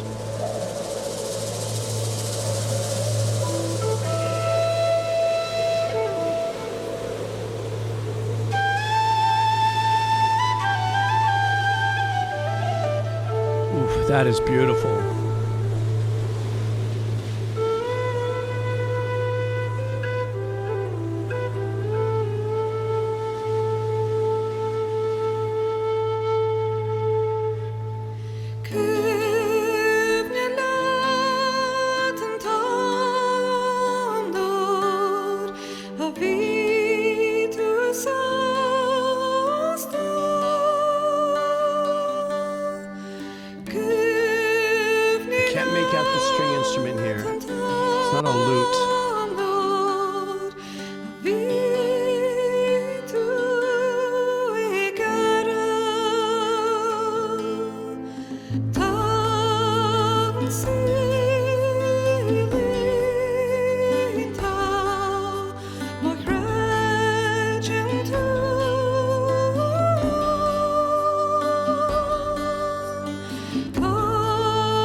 String instruments that we're hearing. I don't know exactly what they are, but I love them.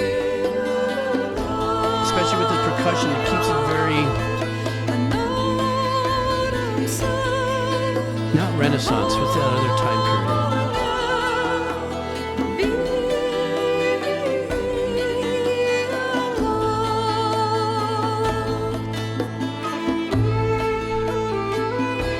Medieval, thank you. I always forget that one.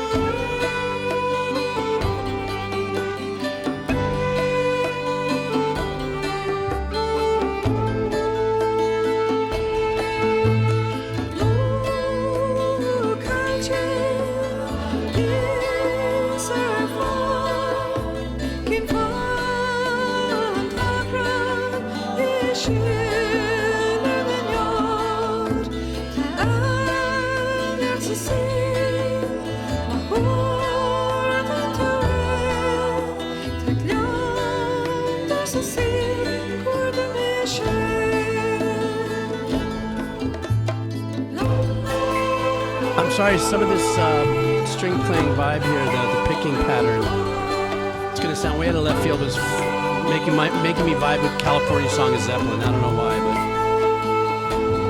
but mandolin vibe, I guess, the way it's being played in the pattern.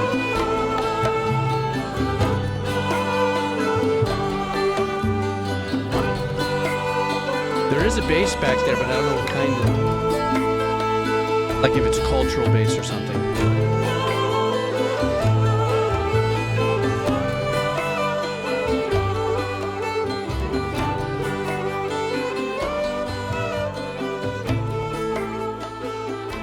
Beautiful track, absolutely beautiful track. I take it that it did sound like an upright bass. I just, sometimes, that's really unique thing about the story of the bass. For as many various instruments there are for woodwinds and reeds and stuff like that, there really isn't a big array of things that handled the bottom end, different types of basses, maybe 6 or 7 cultural that I know of different instruments that would hold a bass-like bottom end. I think one of my favorite ones are the ones that are used in just the way they look and the way they play.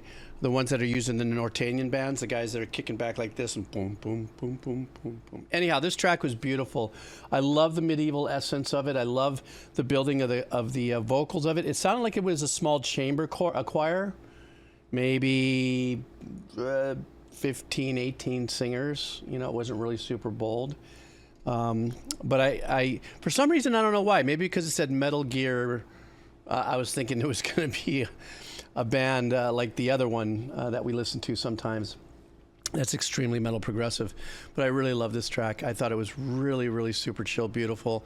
And that medieval vibe, too, automatically sends you into, you know, I don't know. I just get in my head scenes that are in movies like, you know, anything that's set in a medieval day, you know, piles of hay and the cattle and everybody having fun or doing whatever they're doing, you know. It's a theater of the mind thing. Okay, what time is it? It looks like we're going to be going into 15 minutes from now. We're going to be counting down the East Coast New Year's. So let me slip into another track before we do that, and then I'm going to take another break because, believe it or not, I will have recorded another 2-hour session, and I will come back. But right now, let's go and listen to Lissan's Muse. And let's see what we got here. How are you, Lissan's Muse? Thank you so much for your donation. And let's see what we got here. We're going to be doing something from the band 3070 Collective. The name of the track is New Spring. I don't know if Lissan's Muse is still here. Maybe. I got a nice little message. There he is. How you doing?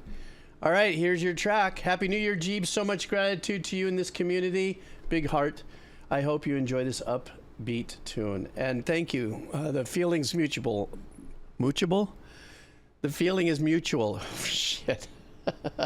And to think I'm going to go a couple of more hours. I can't even talk. All right, here we go. Okay, Lisa. Everybody's saying aloha to Lisa. She's going to dip out really quick. And happy New Year's to you, Lisa. And thank you so much for always coming in and hanging out with us. All right, here we go, guys.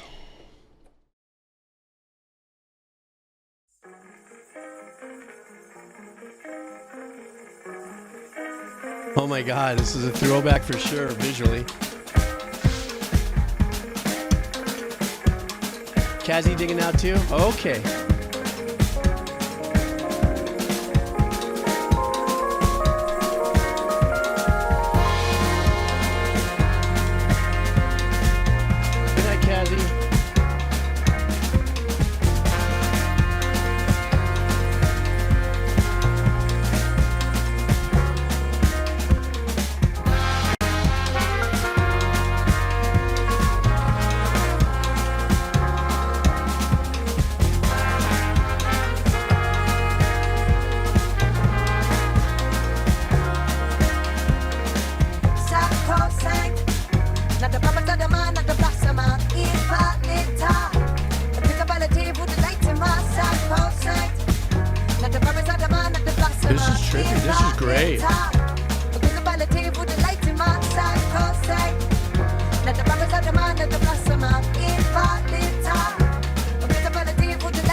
I love what the guitar pattern's holding down here.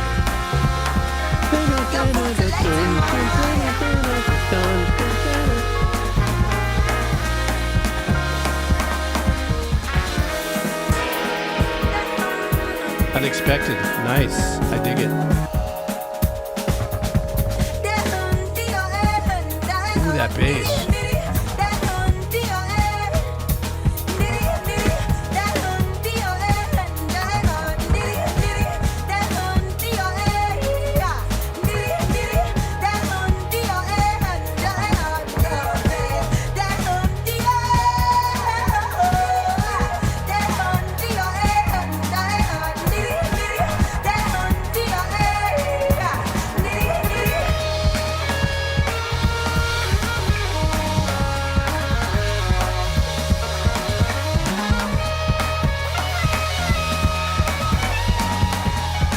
eclectic, jazzy, abstract.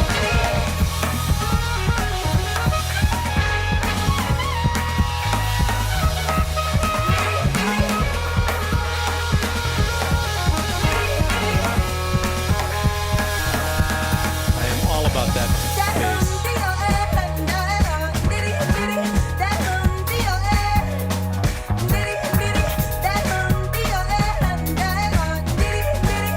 bass. And that bass sounds like it's recorded with a DI. Just going straight in.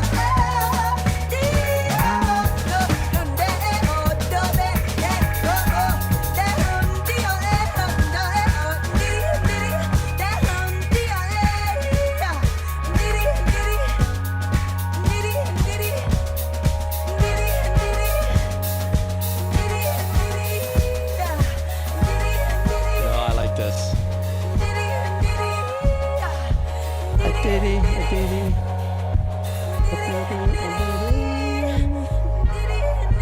Carve out the window, it's the time to crawl back to this fear alone.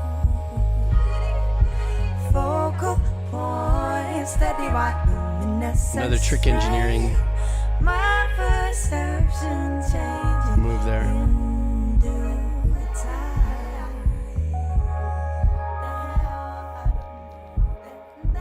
In due time.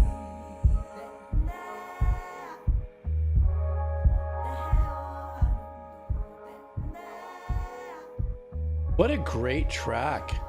Very eclectic, very trippy. A lot more. I think it really fades out there.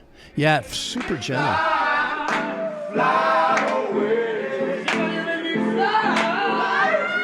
Oh, it's like the ending.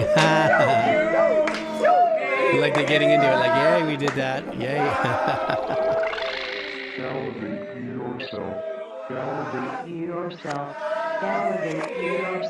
Galivate yourself.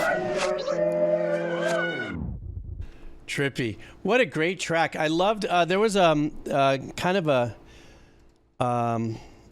the groove that was set was very transformative. You know,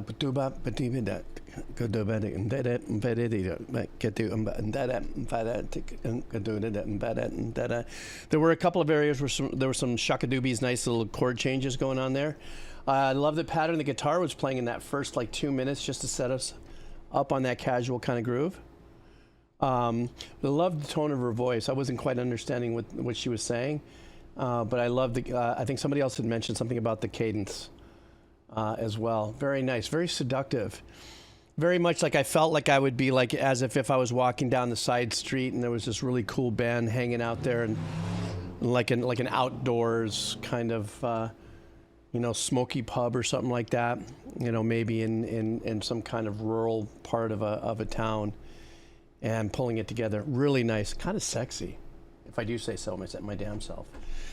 Okay, let's see what we got going on here now. This is for Doc Doom 93. Doc Doom, Happy New Year to you if you're still here. And let me see, and thank you for your kind dono as well.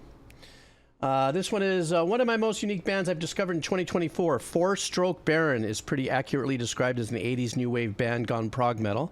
The album that this song is from was mixed by none other than Devin Townsend. Love that guy. Who also did the synth work. Enjoy and Happy New Year. No, enjoy and Happy New Year to you. Hey, there's Doc Doom. Lurkin. Here we go, buddy. Let's see what you got going on here. We've only got a few minutes until the East Coast celebrating their New Year's. Let's go. So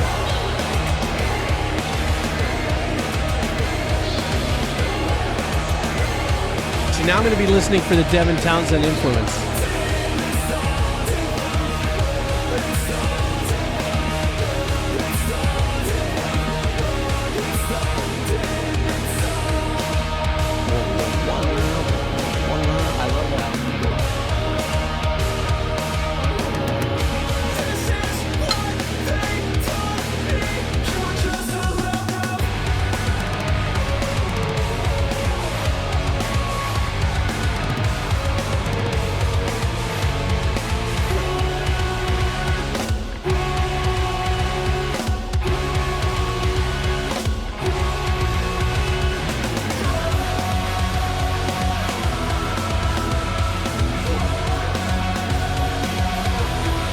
This is where I'm hearing the Devin Townsend influence.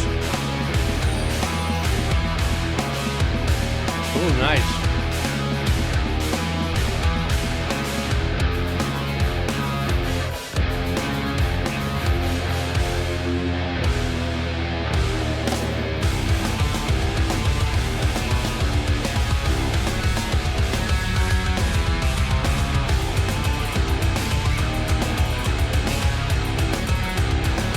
I like the tones of the guitars on this. See, with the vocals is where I'm hearing the influence of Devin.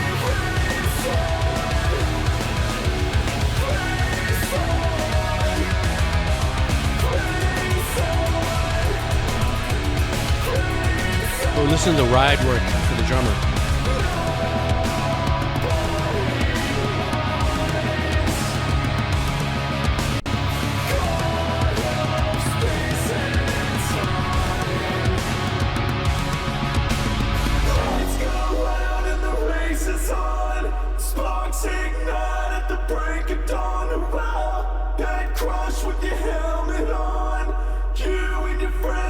Trippy.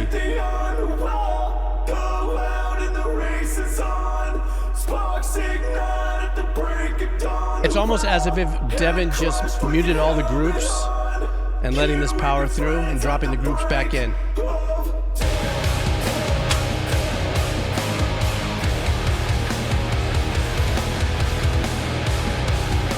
I'm getting lucky there. I had no idea that's going to happen. It just felt like it, you know?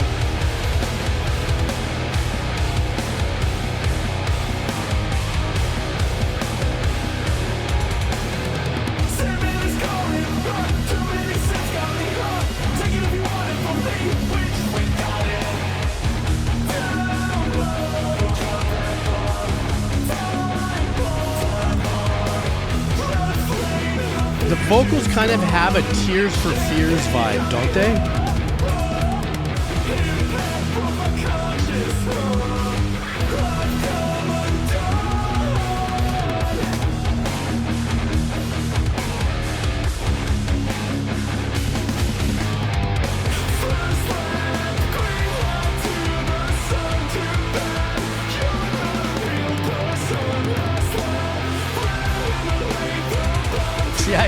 Yeah, that's what it was. Finally, one came together.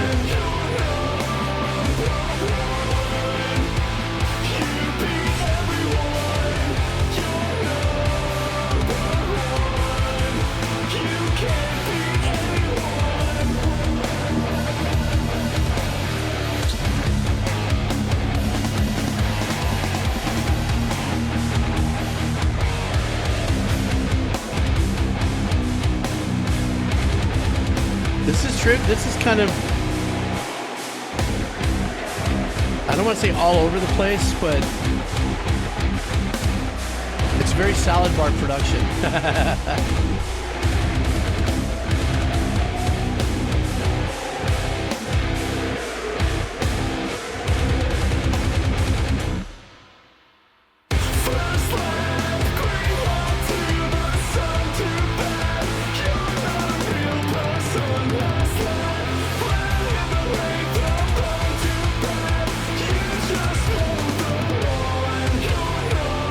Minutes away from my friends on the East Coast. New Year's creeping.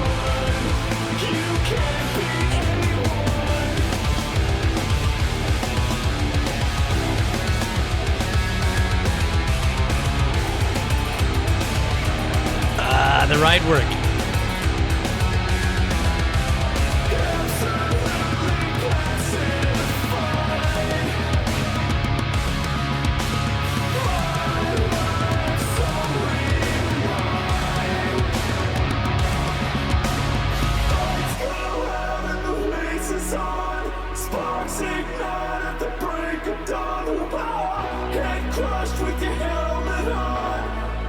Get ready to unmute the groups, everybody. One at a time.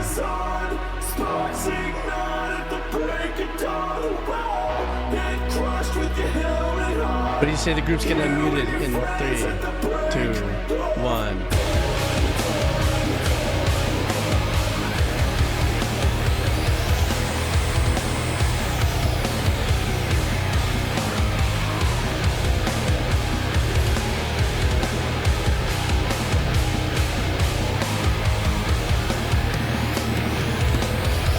Oh, great drum work there. Great fill.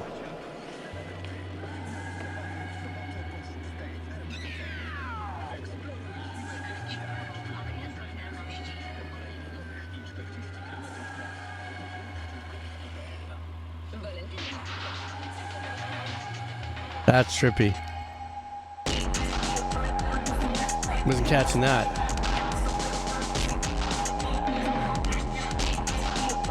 Devin be tripping.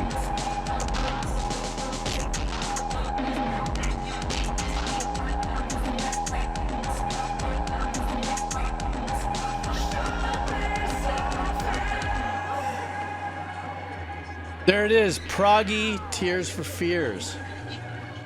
Devin Townsend coming in for the lift on that.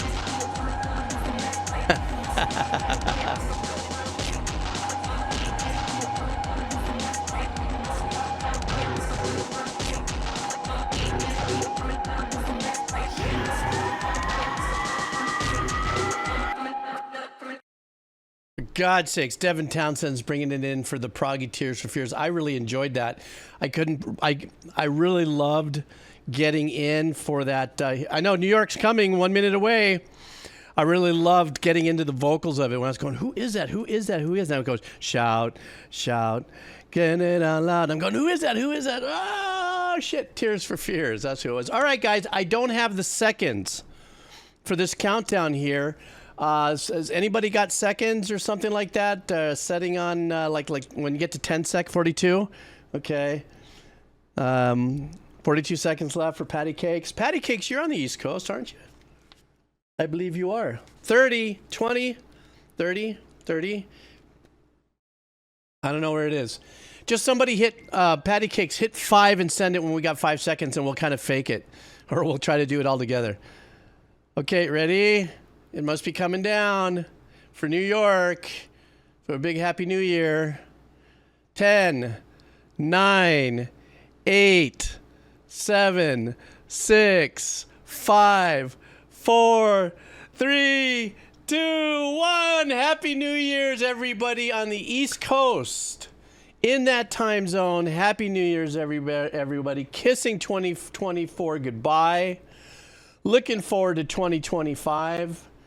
I hope your fireworks are firing off, or maybe you're tipping back that one little glass of champagne, hugging your loved ones, squeezing the kids, you know, whatever it is that you're doing, whoever it is that you're bringing in the New Year's with. Happy New Year's to the East Coast. Look at that. We're streaming live for that. How cool is that? I don't know what. Yeah. Hang on for a second. Stand by.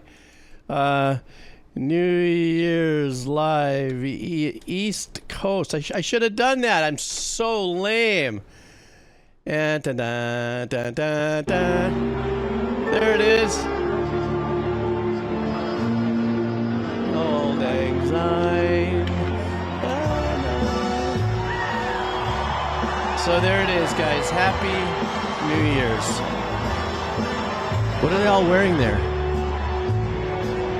There it is, guys. I dropped the ball.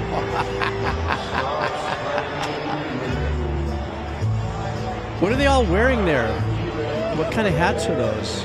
Or are they wearing some kind of... I don't know, it's trippy. Too funny.